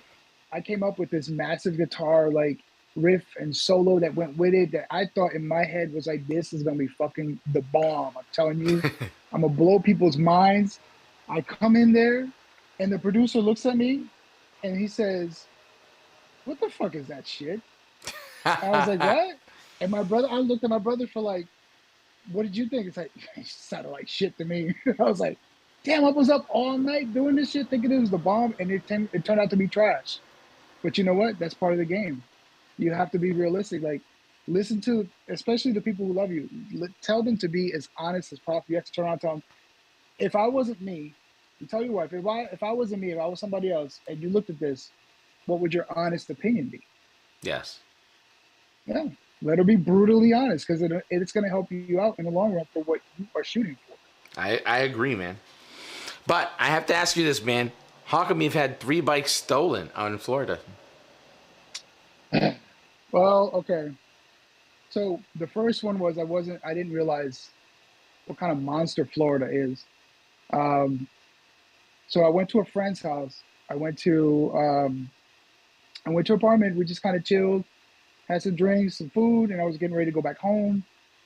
I come out of the complex and my bike is gone, completely Jesus. gone. Mind you, I don't know Florida like that. So I was like, at that time, this was back in like '06, because at that time I had a 2006 GSXR 1000, which was brand new off the showroom floor. This thing probably had 1,200 miles, if that. And I called up my cousin. I said, "Yo, stop fooling around, bro. Get my fucking bike back." He's like, "What are you talking about?" I'm like, "Yo, my bike is gone, and you got the other spare key." He's like, "No, I still had the spare key, but I don't have the bike. You better call the cops." And I was like, I freaked out. You know, funny story is like, here I am freaking out, and I'm not thinking straight. And I called 911. And I'm like, "Yo, someone stole my bike," and da da. And I'm sitting out there for hours. I'm like, "Where the fuck is these cops at?" I called the cops back. I'm like, "Yo, I called in a motorcycle theft a while ago." It's like, "Oh, are you Mr. So and so?" "Yeah." And the cops were like, "Well, you reported a bike." I was like, "Yeah." Like, "Well, we thought it was a bicycle." I'm like, "Oh, Oh my God. Oh my God. He's like, "You gotta be fucking kidding me." I was Oh like, "I could have gone to no. Walmart and buy me another bicycle and shit. I'm talking about a motorcycle, damn it." Wow. That's tough. That could have that was happened the to first anybody. one. Yeah. Yeah, yeah. So I was like, "God damn it." It was like, it's not that So serious, the sir. You could second buy a one, bicycle over. "Well, sir, we got them down at Walmart if you want to get another one." Oh my God. But so anyway, I took that insurance money, and I remember just sitting there. I was like, "Damn, that CBR looks nice," because it was a 2006 CBR 1000RR, which was the limited edition blue and yellow one. I don't know if you remember that bike at all. Yep. I had that one. That thing was beautiful. It was slow as fuck, but it was pretty. Listen, man, as long as it made you feel something, that's all that matters. Oh man, that was the first bike I've ever learned how to clutch wheelie. It was dope. It was so easy to wheelie. It's so easy to keep up there. I can't do it now. I'm too old. Oh my Now I God. think about, if I fall, it's gonna take me 5 to 6 years to heal this damn Oh bone. my God. So anyway, I ended up buying, with insurance money. I ended up buying the CBR, and then I had that for a while, and then in 2012, I used to keep it inside the apartment, but the people in the apartment complex were like, "We're gonna fine you $500 if you don't park that shit outside." I'm like, "Damn, okay." So I bought a bunch of chains. I used to chain it around. I was extra with it. Chained it around the tree, chained it around the car, parked the car like sideways, pinned it against the tree and shit.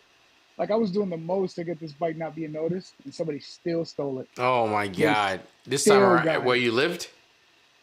No, this is a different spot. No, I'm saying, This is a where they whole. stole while you were out. Yeah, knocked out sleeping. Jesus Christ, man. Yeah, they do that around 2, 3, 4 o'clock in the morning, where everybody's sleeping. You know, the funny thing is, I've never went out with my bikes, well, any of them, and just left them out, really. I think it's always either, if I am going somewhere to a friend's house or someone's house or family's house, if they don't have a garage or anything like that, I'd rather take the L and pay the $25 for parking. Even if it's for an hour or an hour and a half, 2 hours, I just park it and I don't have to worry about it. I know if somebody tip it over in the garage, they're liable for any damages. At least this is a New York thing that I get. Or if I'm out hanging out, we're eating, If we had a restaurant, it's either on the sidewalk, I could see it. It's always in a line of sight, or I could see it.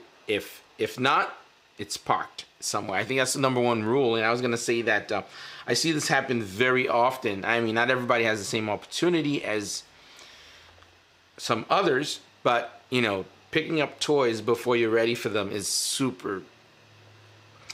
It's a tough line to kind of cross. You know, you get excited. You know, you have a couple of bucks, you buy it, and you have no idea. You're not even thinking of where you're gonna put it. And someone could just pick up with a van. That kind of sucks. Yeah, and the insurance is ridiculous out here because those bikes get stolen constantly. Constantly. Sports bikes are always the first to go. So did they refund you again for the whole bike again when the second time, or? Yeah. Does that bring up your premium? I just got mad and took all that money and bought like guitar equipment. Oh my god. Dude, oh man. I'm never getting a fucking bike again. You were real tight about that one. My man said, listen, I'm done. I'm just gonna get some guitars. I'm not buying no bikes. Yeah, Wow. No. 2016 rolled around and I got a 2016 S1000RR. Jesus, man. Yeah. It was Florida's crazy, bro. Florida's is nuts. Like I don't know. So that's why I decided I needed to move away from the Orlando area, move out towards like Kissimmee, which is closer to I guess Disney or whatever. And it's very rural out here. Like it's very quiet, very quiet. So once I got the house, I was like, I'm getting a bike immediately. Like the date, my closing date was December 20th. December 21st, I was at the bike shop. It's like, I want this bike. Jesus, so, man. Well, at least you got somewhere to put it now. That's good look. Yeah. Yeah. It's funny because I had everything planned. I had already bought the, what was it? The GoPro Hero 8.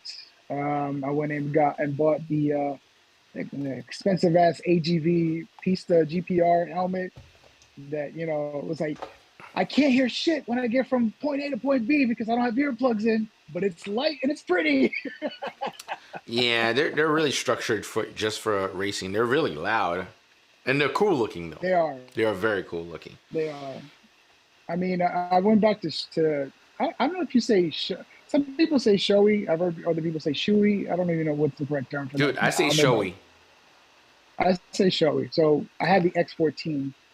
So that's the helmet that I roll with, and it's comfortable. It's kind of like feels like home. But there are things that I do miss about the Pista GPR, which I still have it. Unfortunately, I dropped it, so it's now on display. Okay. So you know how they say, you drop a helmet, that's it. Just don't touch it again. Either get rid of it or put it on display or something, because at that point the construction is damaged. So if you go down and that thing doesn't help your brain, you know how that goes. Yes, sir. So yeah. So walk us through you jumping on YouTube and what made you jump on YouTube. I know you mentioned before chatting up with S1K. By the way, I've ripped up Bear Mountain quite a bit, man. I know some of my videos are old, but they probably don't pop up anymore. But I see a lot of videos, some of the new people pulling up. I'm like, damn, so I was doing this shit like 5 years ago. That stuff regenerates again. Oh man, so that's always funny. Not to knock anybody or anything like it. It's always funny to me when I'm seeing. I'm like, man, I was doing this idea like a little bit ago though, but it's all good. But yeah, walk us through you join. Like, look at this little jig. I did that 20 years ago. Yeah. So walk us through joining YouTube, man. What's your overall idea and goal? Or you just uploading, having fun? Because I know you have your career and stuff like that, and you're just chilling on your bike. Well, with me, it was very simple. It's like I said before, it's just me always talking shit in the helmet. And then I just saw on YouTube that people are talking shit in their helmet and making videos out of it. I'm like, this is fucking cool. I want to do this shit. Because I've always been that person. Like when you're wearing, like, have you ever rode with someone and look at them and say, are they talking shit in that helmet, or they're saying nothing at all, or just staring at you? You ever think that? I usually think that about people in cars. Like, I feel like they're saying something. It's the same concept. It's the same concept. The only difference is in New York, well, here in Florida, you can't really tell because everybody has tinted windows. But in New York, basically, you guys don't have tinted windows, so you can see if they're talking shit or not. You can kind of see if they're looking at you, their demeanor, or you look at their body language, or they're looking at you going, you already know that they're talking shit. Their head is bobbing and weaving and shit. You know what I'm saying? So in the helmet, it's the same shit. Like, I'll be doing a pull, look at somebody, and I'm like, I got your ass, motherfucker. Yeah, boy. Yeah. That's me. So the only difference is, yeah, obviously I do curse, but in my vlogs, I try to cut out all the cursing because I have people tell me, it's like, yo, you can curse on YouTube. It's like, it's not the point. I have family members on this YouTube channel and they think I'm a Christian. Yo, my man said they think I'm a Christian. Wow. It's like, yo, we're going to keep misguiding them right now. We're just going to let them know that I'm praying to baby Jesus on a regular. And Sundays, I go out there in my best Sunday suit. Yeah. Straight wild, man. Oh, I see my family. I'm like, Padre nuestro que estás en el cielo. Amen. Yo, I'm gonna clip that, man. I'm sorry. I'm gonna clip that shit. Nah, you got to keep that in there. Oh my god. Yo, that's wild, man. Remember, people on YouTube, my name is Falu. It's not Sasa. No, it's Falu. not. His name is Sasa Moto. Yo, we gotta update the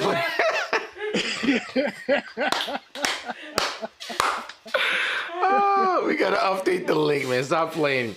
By the way, you gotta send me some photos, like horizontal photos. I gotta change the thumbnail and I'll just backtrack everything for follow. Man, I got you. Oh my god, it's so wild, man. But I told you, man, Brad, you didn't know what you was getting yourself into when you said, yo, how about a live stream? I do the same thing too, man. I keep the cursing and all the profanity to minimum on my channel. Well, you know what it is? So here's the thing for me, man.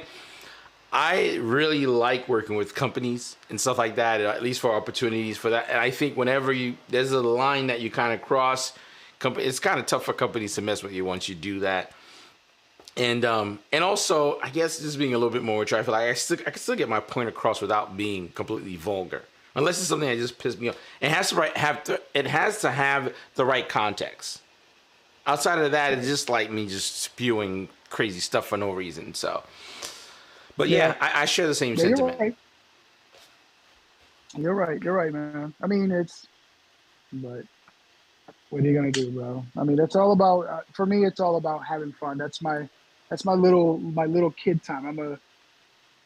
I'm the same way at work, man. If you see me at work, I am the same bubbly person that you see now. Like I'm an older man and I'm still like hiding behind doors, scaring the shit out of people at work. I enjoy the heck out of that. Like I used to have on my Snapchat, I used to have a collage of video where I used to scare this one supervisor constantly. And I was just like, you tried to hide the professionalism. She from Jersey. So every now and again it'll slip up. But yeah, I've always had that bubbly personality. So I said, you know what? I can go ahead and apply this on my channel and see how it does. If it does good, cool. If it doesn't, same shit to me. You know? No, man, I think your stuff has some really good balance, you know? Mm-hmm. And I like the real aspect of your channel. Like you did the Ducati swap and stuff like that and talking about that was very cool. I thought it was long. I would have split that video because you could have gotten multiples out of it, really. But that's okay. I decided to do one long video because I wanted people to see kind of like a real-time reaction, because there's really no real videos of, you pull up Ducati V4S. Oh, this bike is incredible on the track, and it does this on the track. Bitch, what about the real? People are going to buy this bike, they're going to ride it on the road. Yeah. You know, and that's the reaction I wanted to give people. I said, yo, let me ride this thing, give my real-time reaction of how this thing feels. And let me just tell you, the other rider, it's funny because the first time I met him, I was actually vlogging going to a Caribbean festival in Kissimmee. And I saw the bike and I was drooling over it. I was like, oh my God, that thing is so sick. And he's over here looking at me. He's like, he was constantly looking at me. It's like, okay, you're creeping me out, buddy. What's good? Like, so we saw each other in another meetup. We do Thursday night bike night in Ace Cafe downtown Orlando. He saw me there. He was like, dude, I don't know if you know this, but I'm a fan of your channel. And I was like, what? It's like, yeah, I came from New York. I was following you back when I was in New York. And I moved down here and I fucking meet you the first day I come down here. I was mind blown. I'm a fucking fan and a half. I'm like, really? Like, I'm just nobody. Like, I'm just a guy that vlogs.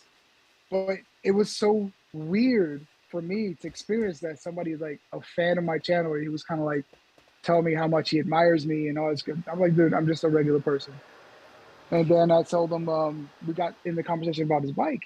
And that's when we ended up going to his house.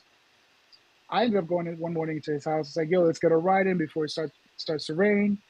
And met him at the house at like 8:30 in the morning. Then that's when we did that ride over to Vanessa's Cafe, not far from here, back to his house.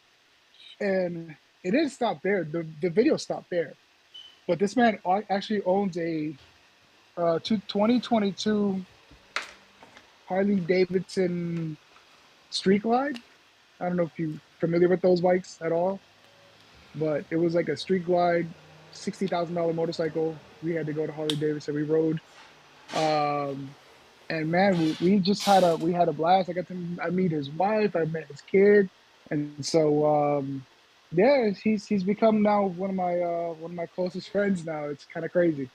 So yeah, straight out of New York, bro. It's been pretty dope. So yeah. Yeah, by the way, I do know what a road glide is, all right? It's the couch bike. It's the couch bike. Not for me, though. I can't see the chat, so are they talking trash in the chat? Yeah, they're talking trash. I am totally going to pull that up. By the way, you know what? Let me just kind of say this right now. Hold on one sec. I'm just going to read a couple of comments real quick, and then we'll just jump back in. Power Motor mentioned in Florida is the no chase... Florida no chase law, Florida no mess ride 365. So I guess you can do whatever you want over there. It's just they won't chase you. Is that true? Wait. Let me tell you about Power Moto. Go on. Power Moto is wild.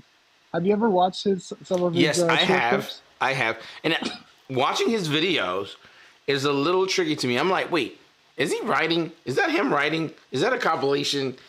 It's just a lot happening, and it's very adrenaline pumping. And of course, you know what's wild though? I can't click out of it though. I just have to watch the whole thing. Yep. It's like Power Moto. Yes. Power Moto. Yes. And then you see people like, hey, fuck you, asshole. Yes, Power Moto. Oh man, this dude is wild. It's like his page is like it's like a throwback to, I can't say MTV. But damn, what's that time frame? Like everything was just like pop up, like it was very much like that. I feel like. Yeah, it's very interesting. That was kind of like MTV 80s and 90s. Yeah, you're right. Yeah, that's about yes, right. Yeah, it has that 90s swag, like 90s MTV swag. Yep. That's funny. So big shout out to him, man. Power Motors, he's crazy. He's cool. Solo Rider 82 Road here. Florida is the worst for sport bikes. Damn. Mm-hmm. Also, David Piccioni mentioned here you couldn't pay me enough to live in an HOA. I have property where I live, and I refuse to let anybody to tell me how to do things on property I paid for. Oh wow, tough one, man. HOA's no joke, man.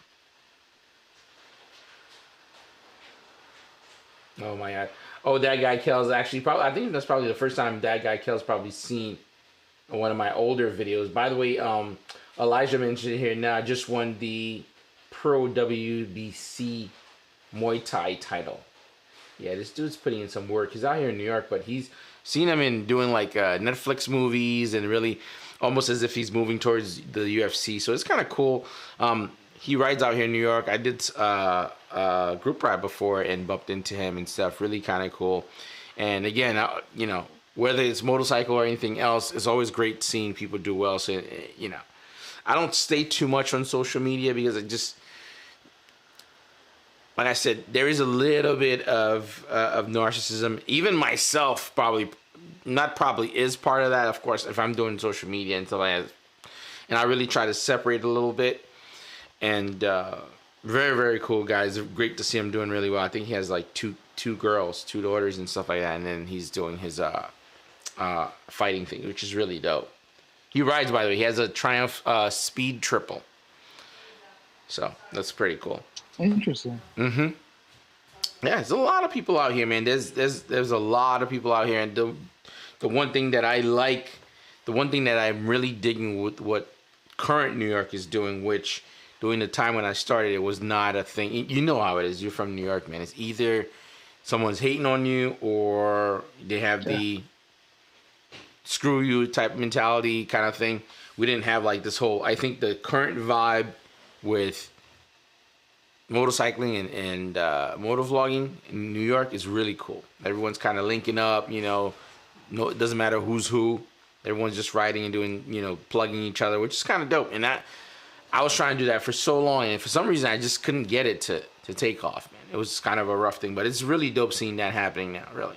It's actually inspired me to ride with people again, because there was a point I got into just riding solo and just do my videos solo, and also really, like I mentioned a little bit earlier, separating my personal riding. My personal riding, it doesn't even go on social media. It doesn't go, I don't record it to put it anywhere. When you see me ride for a video, that was just for that video. Just completely break it. I got to a point where it's like, I was asking myself this one question. I was like, do I still like motorcycles? Do I still like riding? And do I still like doing videos? That's how far I got to that whole point of creating YouTube content and stuff like that. Because I was telling my wife, I was like, yeah. It was right after, you know, my wife coming from her coma and stuff like that. And then I rode a little bit. I didn't ride as much. And I was like, I wasn't feeling like the same way anymore. I wasn't feeling as excited or as happy and stuff like that when I went out to ride. I'm like, maybe I don't like bikes anymore. Or maybe I just don't like them as I used to. And I think what happened is just working and doing content and then blurring the lines, because to a point that I would have like 128 gigs of storage. I would have it running the whole day as I'm out. And then I had to filter through that, which that was like super old school, how people used to do it. But now it's more like click it for what I'm shooting, my concept, and click it off. It's more streamlined, less fluff to go through. But we're talking about to that degree, you know what I mean? Yeah, and sometimes you have to switch it up. A lot of times you have to like do different things because it can become very stagnant. It can become very, in your mind, you start doing stuff, I'm doing this thing again. And sometimes, you just have to turn off the camera and just ride and enjoy the ride. You know, sometimes you have to do something different. And if something comes to you and you have that camera with you, I learned that the hard way. Always have the camera with me just in case, whether I use it or not. There are times that I just ride and I'm just having a good old time, and that camera does not turn on for nothing. And there are other times where I'm like, you know what, I don't feel like recording shit. And then halfway through, I get a spurt of energy. I'm like, you know what, I want to talk about this. Bloop, turn on the camera and start going. So sometimes you need to switch it up, man. You can't stay stagnant. Sometimes you have to do something different. You know, if that means like taking the camera and pointing it at your face, which I've done, and most of the videos that I've done, and here's one of the explanations why I really don't show my face. I've done videos where I do show my face, and they don't do so well for some reason. I'm like, damn, am I that ugly? Fuck, all right, bet. So we just won't show my face. Nah, it's almost like what we spoke before. Remember when you said you went from the R1 and then you went to the BMW? I think once people get a little accustomed to one thing, it's a YouTube thing. You know, if someone comes to, it's like, for example, every Sunday we do the stream, we talk, blah, blah, blah, wherever we have on, which is great. if whatever group that I get, let's say 1,000, 2,000, 20,000, that they're just accustomed to that, and then when I finally they see like a moto vlog, they're like, "What the hell is this?" So it's kind of like a thing where each channel is like built on one thing. You know what I mean? It's a tough thing. I struggle with that too, because I feel like being redundant. Oh, just always moto vlogging can be redundant. I like to do creative stuff, the moto vlogging, and I think this is a really dope passion because I think this is a great opportunity to talk to people that's behind the helmet and really get to see and understand who they are, what they do. Not super specific where you know their personal life. I'm just saying you get a general idea of who this person is. And I think that's more intriguing to me. But then again, you know, if you're 15 to 18, most people won't really give a shit about that. So it's very different. Let me just tell you something, Mike. You have done something I have never seen. Like I've seen podcasts before that's what we're calling it now, I guess. Seen podcasts before, but never in the moto vlog aspect the way you're doing it. And I hate to bring this up because but I feel like it has to be said. People of color need to shine a little bit more, to be honest, because brown, black, we don't get enough credit. A lot of times our materials are stolen. Not by everyone. You know what I mean. You know what I'm talking about. I know. I'm not going to get into all of that. But you have created something very unique and very different that I found it through Dylan, and I gravitated immediately through this because I said when I was watching your live streams and I'm watching the comments, like I'm constantly watching what people are writing and what you guys are talking about and who do you have on the live stream. And let me just tell you that my takeaway has been massive after I've watched your lives. There's so much to take away from, like, oh, I can change this. Oh, I can change that. That's a great idea. And sometimes it's not really an idea. It's just something that they say that'll spark something in my head, like, oh, shit, I could do this. So this is the stuff that I enjoy, that I like. If you look at all my my videos, I return my comments to every single one, every single person in there, because I love the interaction. You know, I feel like I'm reaching to other people from like Dubai and Pakistan and freaking Italy. You know what I'm saying? That's how I met Falu, and he was dope. It's like, yo, that Ducati is.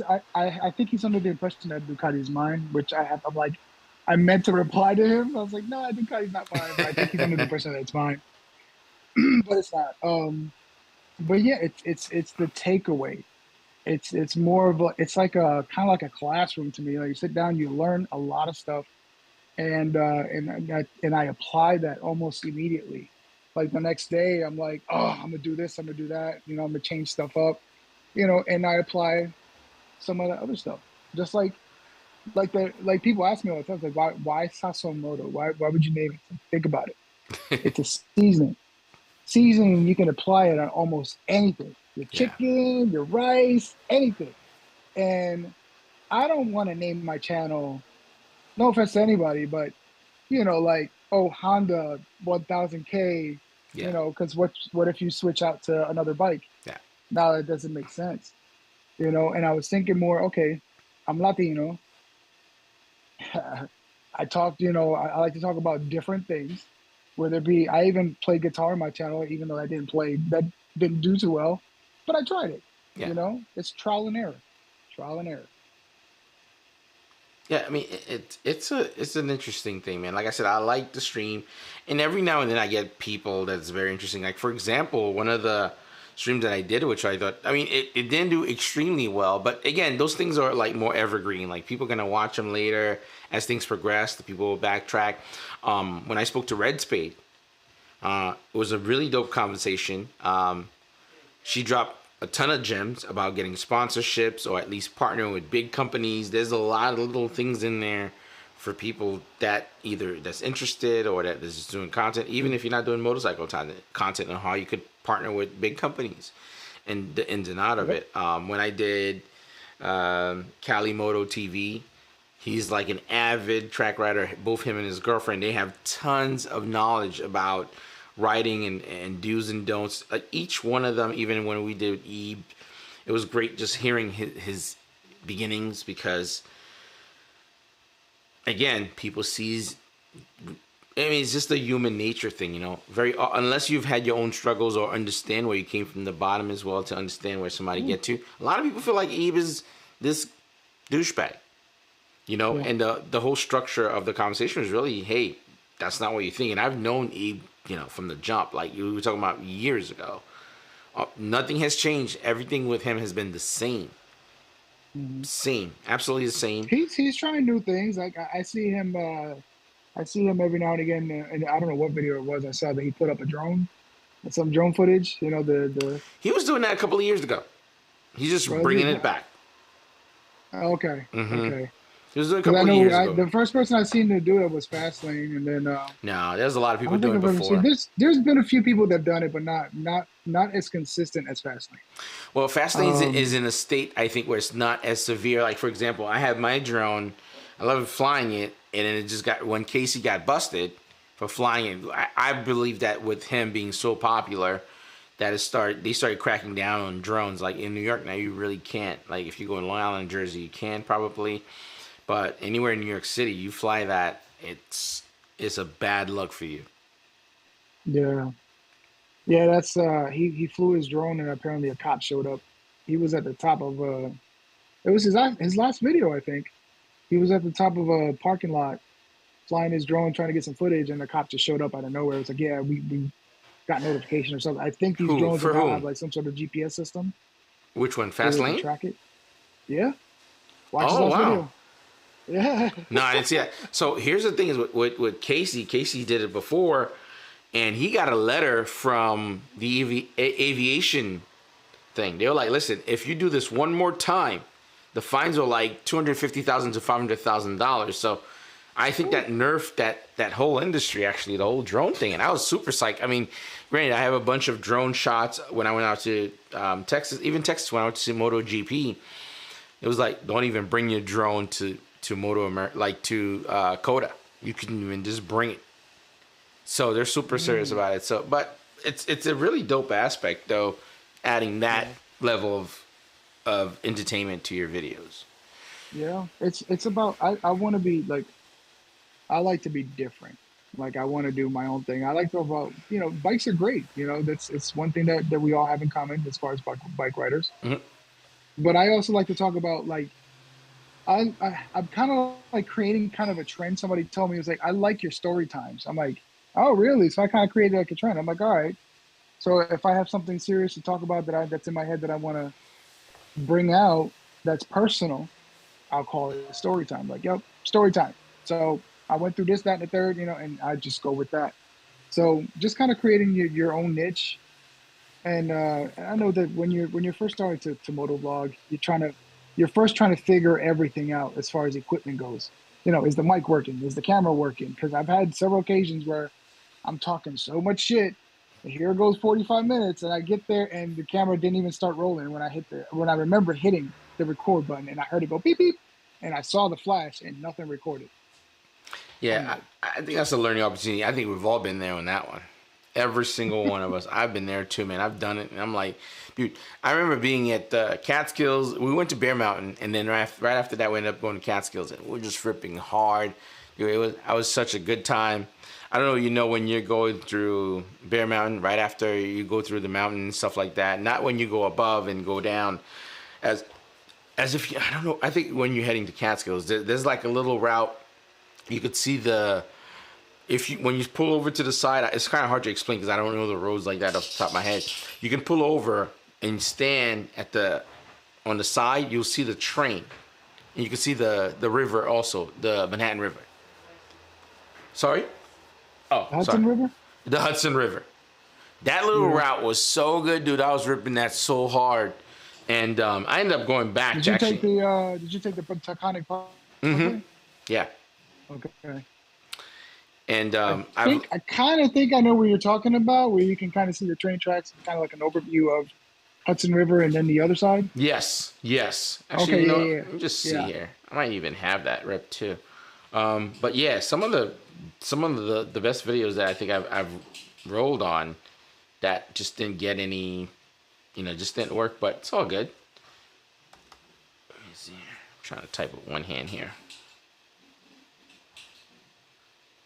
By the way, man, thank you so much for coming on. I appreciate it. I know it was last minute. I don't know. I think that's a little disrespectful.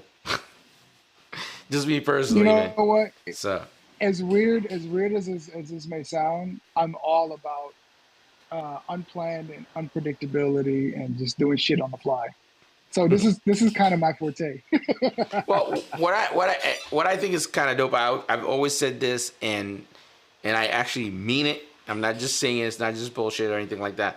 The platform is pretty much for everybody that's tuned in, who's watching, who want to be part of it. It's everyone's forum to kind of talk, really, and just kind of have a conversation. Yeah. Just because you're part of the live chat doesn't mean you can't be on. And it's not just somebody with the fancy bikes or someone who has the fastest bike or someone that has huge amount of clout. You know, it's a place that everybody can be, you know, and chill and have a discussion. Nothing wrong with that. Like, I'm having a great time just chatting with you, man. So I think it's dope.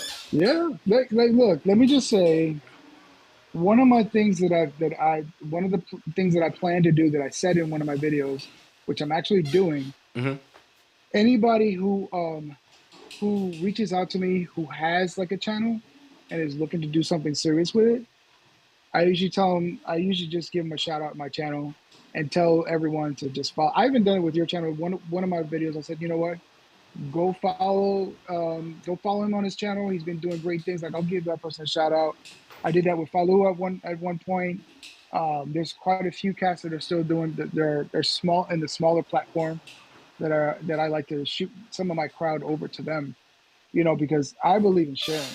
You know, the reason why this came about, and I'm not going to name any names, Okay. but there was a major YouTuber that I was having a conversation with on Instagram. And then I can't remember how the conversation went. It was kind of cool. He was kind of short with me, but I was like, do you mind if you give a little? Oh, I don't do shout outs. He just straight up shut me down and basically told me to fuck off in a very nice way. So I'm like, oh, okay, that's that hurts, but okay, whatever. It is what it is. So I made it a plan that anybody who reaches out to me who is doing a YouTube channel, you know, I'm going to shout them out. I'm going to tell them, look, go follow this person. You know, they're great at what they do, et cetera, because I want to, there's, you know what I'm saying? The subscribe button is free. Yeah. You know what I'm saying? And I tell people all the time, like, by the way, Mike's channel, everybody hit that like button. I tell people all the time because that helps out with the algorithm. You didn't say it this time. I need you to say it. Hit that thumbs up, man. Helps with the algorithm. Gotta get the channel rolling. Very important, man. I gotta say it. Listen, you're not being charged for this. You're watching it. Let's be real. We're taking 2 hours out of our Sunday night. Other people could be doing other things, or you could be doing something else. So a little bit of entertainment, and we get to talk about what you love. So only thing we're asking, thumbs up. It's not that difficult, really. And share it. If you know someone that might enjoy this, even because, you know, not every single conversation is completely motorcycle driven. It's surrounded by it. And I always felt like, you know, when we're talking about motorcycles, a lot of people are just so ingrained into it. It's just, you know, there's little other aspects we could explore and really talk about, which is really dope, I think, you know. It's like your last video, which I really liked a lot, you talked about depression and how riding is somewhat part of your escape and stuff. You know what I mean? It's just, there's a lot here. I know a lot of people like to call it I know it's really niche, actually. Not just people call it niche. It's niche. But there are just so many different tandems that you can go in this niche market, which is really dope. Mm-hmm. I like to talk about things that people don't like to touch base on, that they're scared of talking about, or some people just rather shy away from it for whatever reason. Everyone has a reason. And so, you know, this is to me, I feel like YouTube is a special place to do whatever it is that you want to do. Just put your mind to it, you know what I'm saying, and just grab some ideas and just start doing it. You know what I'm saying? Like, some people just enjoy just watching the content, and that's okay too. By the way, I want to know who shut you down for that shout out, but go ahead. No. You gotta tell me, man. I want to know. No. It doesn't have to be not on camera. Don't tell me here, man. No, on camera, yeah. Off camera. But here's the thing, though, about shout outs, though. I've learned very, very early on, shout outs, they're tough. they don't really work all the time, and only rarely do they work. Because what happened is, if one person has a specific following and someone wants something very specific, you watch the person, you admire what they do, and they shout you out. If you're not doing exactly what they're doing, however the amount of people that come from theirs, they come to yours, they just come as dead subs almost. Like they're not really watching, the number goes up, but it's not reflecting the views, which can create like a weird balance for your channel. You could actually sink your channel down because you have certain numbers, and it's not. So it's kind of a tough thing, but I think it's always great to mention people. I think acknowledging, because we're in the same space, which is really dope. But again, maybe the person you spoke to might have been old school, because like I said before, I've mentioned this before, where we are now, it's a really nice, positive space, and people are willing to have conversation. Hey man, do this with your equipment. Like I remember, I saw, actually I'll tell you personally, personal experience here. So, and I swore to myself I'll never do it again. So, I'm one of those people that, I'm just thinking of a way of explaining this where it comes off right, or at least makes sense. I'm one of those people, if I, for example, let's do a hypothetical with you. I see Sazong, you're doing your thing, and I see something on your video. I'm like, you could do this better. Or I'll shoot you a message, say, you do this and do that.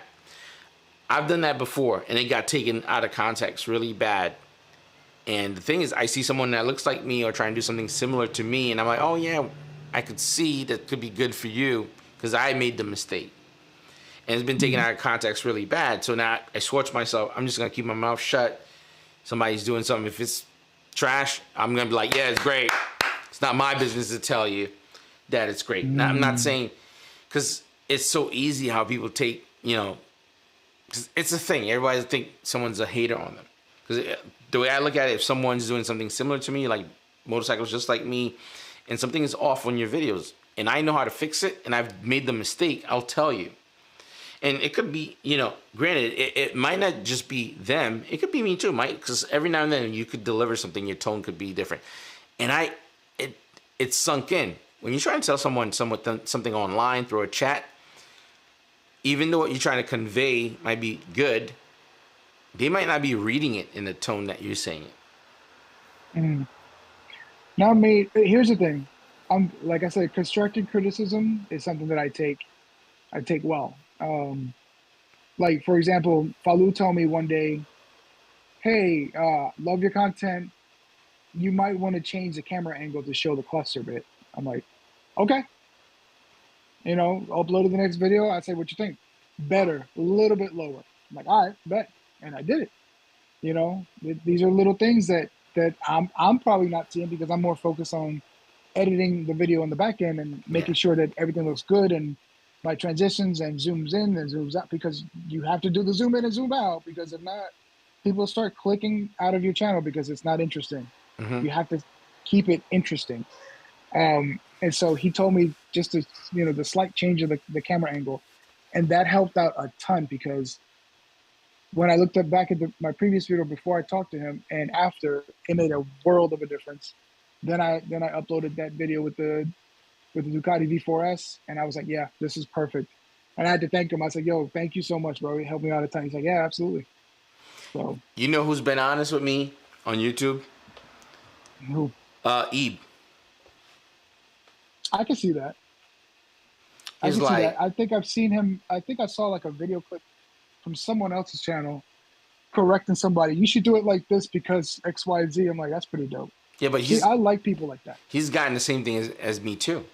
It's also mentioned to me that some people take it very badly when he's trying to help. So for example, for me, he was like, nobody want to see this shit. Nobody want to. I love your camera angles. I love, what you're doing, and nobody want to see 2 minutes of you putting your gloves on. I know it looks cool in your hand. He's like, just get rid of it. You're nobody. Nobody. And having the courage to tell somebody that, then again, I would assume that he would be honest with me as a friend.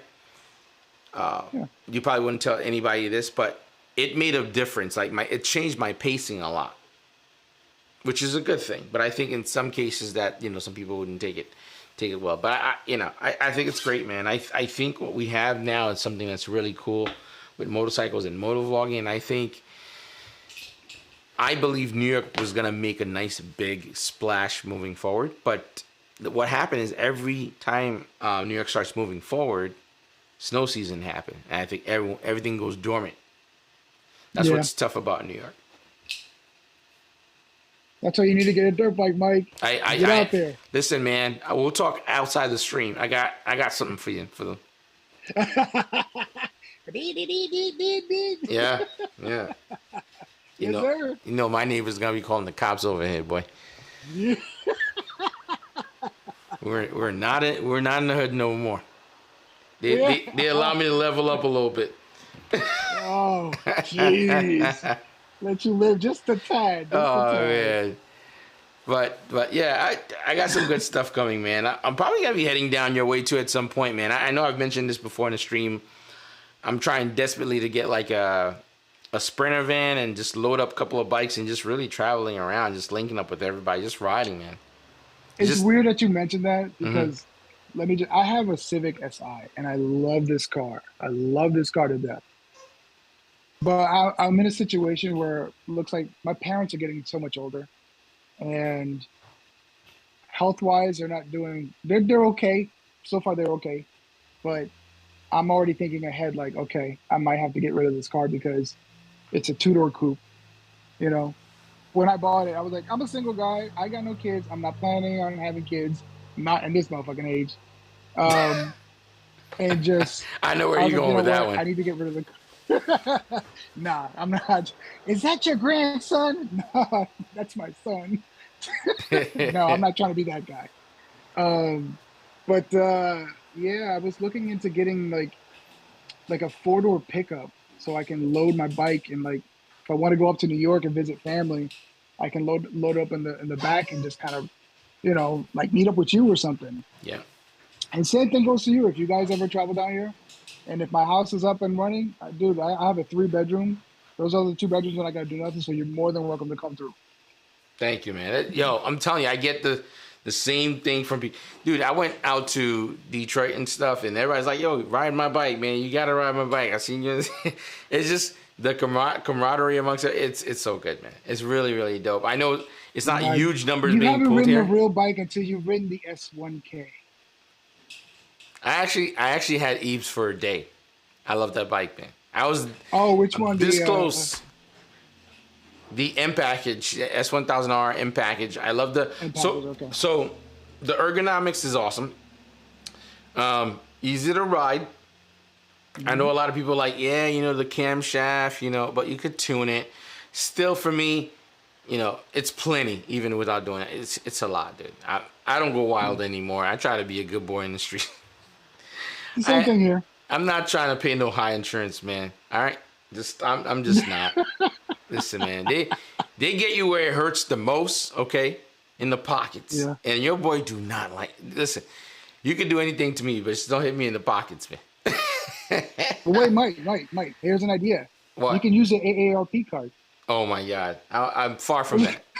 Far from that. Far from that. Oh shit! But it's that bike's amazing, man. Really fast, easy to ride. I love the fact that you can connect your phone to it. I think BMW is doing some amazing things, and I think they're leading in a lot of areas. Granted, Ducati's there with them, but I think I've said this before. Ducati would not be Ducati if BMW didn't.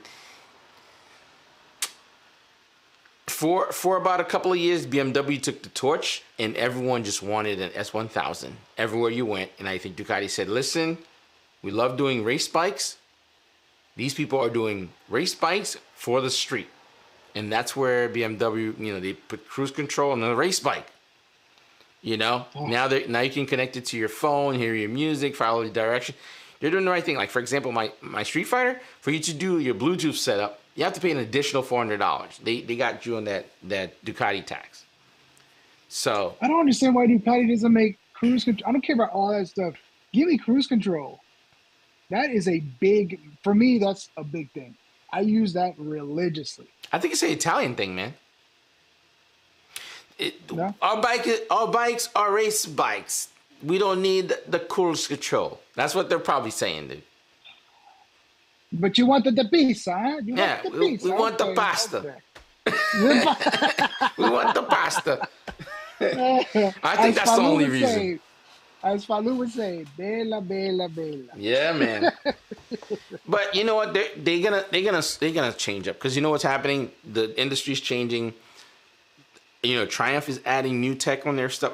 I know Triumph doesn't have a lot of clout right now, but Triumph, they're doing a lot of really cool things. And their bikes, dude, I rode a street triple in Texas. That bike was nice. It was Do you nice. feel like people are starting to gravitate towards the naked bike, the super nakeds, now more than the street Yes and no. See, the thing, you know what happened? I think if you're someone that's in a space where you can own multiple bikes, you will have a naked super bike because they are powerful, just as powerful. Like the Street Fighter will keep up with any super bike. Head on, no problem. Like just as fast, top speed, same thing. What happened is most motorcycle riders are passionate about that super bike look. You have to have it, and that's why I'm buying one. Not for me to ride every day. That bike I'm gonna pull out if I'm meeting with everybody with sport bikes. I'll bring it out. Sundays I'm chilling for about 2 hours. I'm gonna ride it. But my main bike's still gonna be the naked bikes. They're just really comfortable, plenty fast. They're not as hot. My thing, I was strongly considering the Ducati Street Fighter V4S. Mhm. The problem is, wherever I go, I take the highway. I have to take the turnpike. So taking the turnpike, that's automatic 100 plus miles an hour, easily, without even trying. And I feel like having a super naked, if I'm not riding in the back roads, taking the highway, I'm gonna feel all that wind in my chest. By the time you know what I'm saying, you have to grip the handlebars so hard that by the time you get to your destination, you'll be tired out, I feel. I'll tell you the one thing with the Street Fighter, it's not really getting blown like a sail, man. I rode the SP, I think for a couple of days while I was out in Detroit. Dude, when you crank this bike, you tuck in, the wind would go over your head, okay? The pillion seat, that's like getting raped.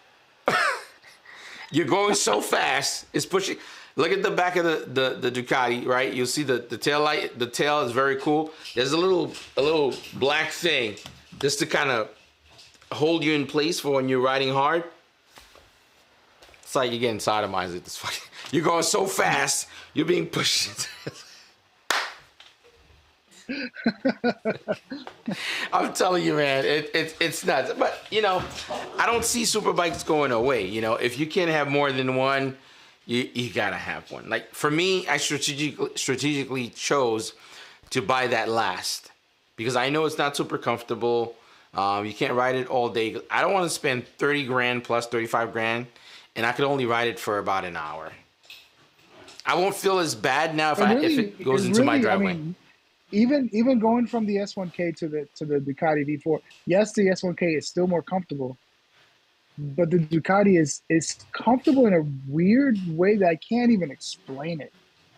I wish I could put it into words. It's tall, not you're cramped. sitting over the bike and everything, but it's still comfortable. I don't know what it is. They did a great job putting that bike together. Like I said, for me right now, the two most comfortable bikes is your bike, the S1000RR, and the Ducati. You're not squished over completely in. I was in the ZX10R, the KRT edition. Really nice bike, really, really fast. But you're basically a pretzel on that the whole time. Oh gosh, your legs are crunched up. Yeah. No, you're basically your elbows and your knees are together. And you kind of somewhere, it's just, it's tough. Like I wouldn't be able to do that. Like if I bought that bike and it became part of my garage, like, you know, every now and then we're chilling, everybody's going out, pull out and just whatever, do a good time and then bolt back home. That's fine. And for me, it's all about having it at the right time. Because if that was the only bike I owned and I couldn't enjoy it, like I couldn't ride all day, that would bother me. Now, in the space that I am, let's say if I'm not riding it all day, it doesn't bother me because I know where it sits in the lineup. It's like the toy of the toy. You know, everything else, you know, I could pull out any of the other bikes and just kind of chill. If you're going to go out to eat or whatever, ride the Monster. If you're just doing hooligan stuff through the city, ride the Hyper. Going through Canyon Carve out to the Catskills and stuff like that, bring the Street Fighter. Doing pulls on the highway, I'll just ride with everybody on a Panigale V4S or the Street Fighter S1000RR. Different application for different bikes, really. And that's where I'm stuck at. Like I fell in love with the V4S, but I'm like, do I really want another super bike in my garage? Like, do I want something different that's a little more upright so I can have like a variety of different rides? So I'm stuck with that. Like, I really want the V4S, but at the same time, like, do you really want another super bike? You already have a super bike. So, I don't know. I'm back and forth with it. We'll see. But you got time, though, to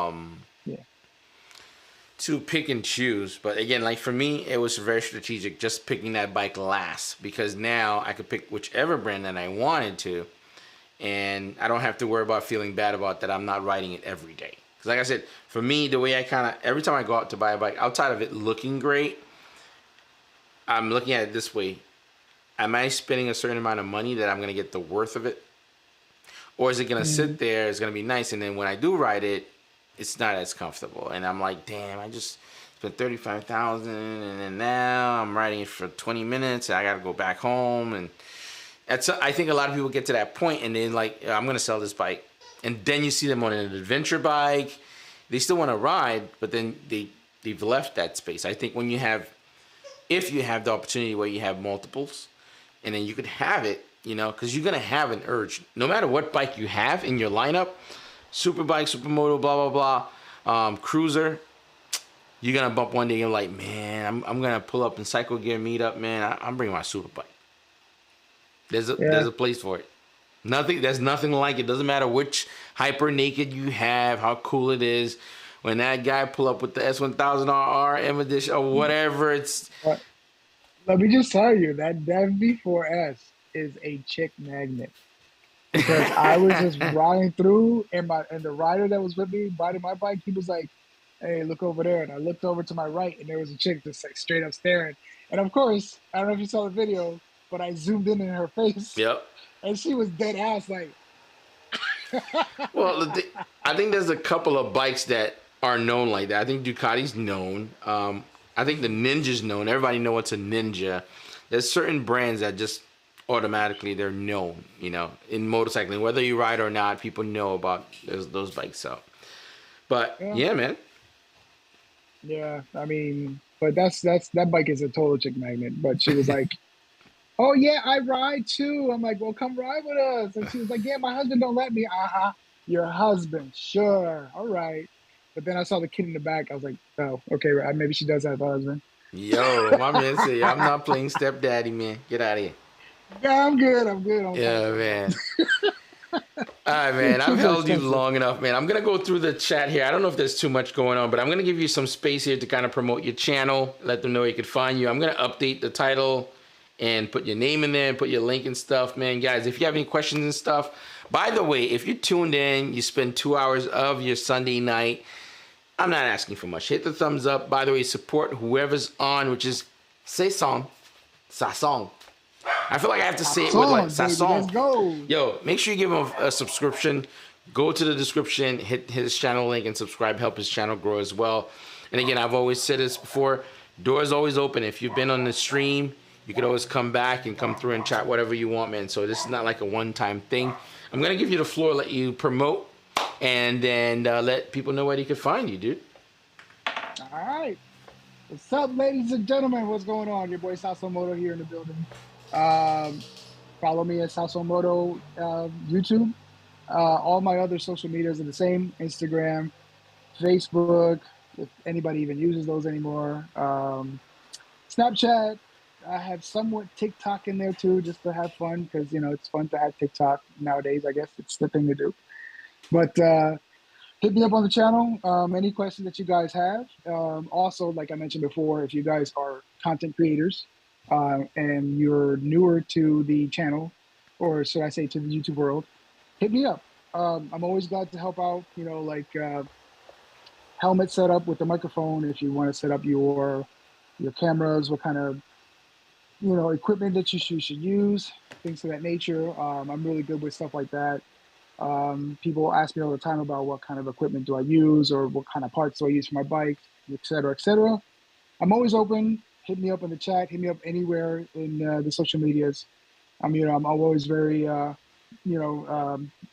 try to get to everyone. I might not get to it immediately because, I do work. This ain't something I get paid on, so I just do it for fun. It's something that I do enjoy. So if you guys want to reach out to me, Sasamoto, and any other platforms, you'll find me, even down to Twitter, which I don't even use, but it's there just in case. So yeah, hit your boy up. And don't forget to hit that thumbs up on Mike, because, I forgot to tell you again. I have to remind him, tell him, that's how it goes. Yo, he has to go in on me, man. By the way, guys, thank you everybody for tuning in. Really appreciate it. Sasson. I have to say it that way for it to come out right. Sasson, baby. Sasson. Let's go. Good looks for coming through, man. I really appreciate it, man. Again, the channel's all about people, and I think we have the best streams when we have someone on where we can have a nice conversation. Again, my apologies, man. I love to roll videos and show the channel as we're doing things, which I should have, preemptively done. But again, guys, I'm sure Follow will be on at some point. Again, I think him being in Italy, time frame being very different. It's actually nighttime, like 2 o'clock for him, 2, 3 o'clock. So hopefully you can work things out. I still think it's going to be a great conversation. So, but Sasson, really, really, really clutch, man, you coming through and just chopping it up with me. No, Mike, it was an honor to have me on the chat, and all you guys that are down in the just chilling out with us. Thank you so much also, and you guys have a good night. All right, everybody, have a good night. Peace.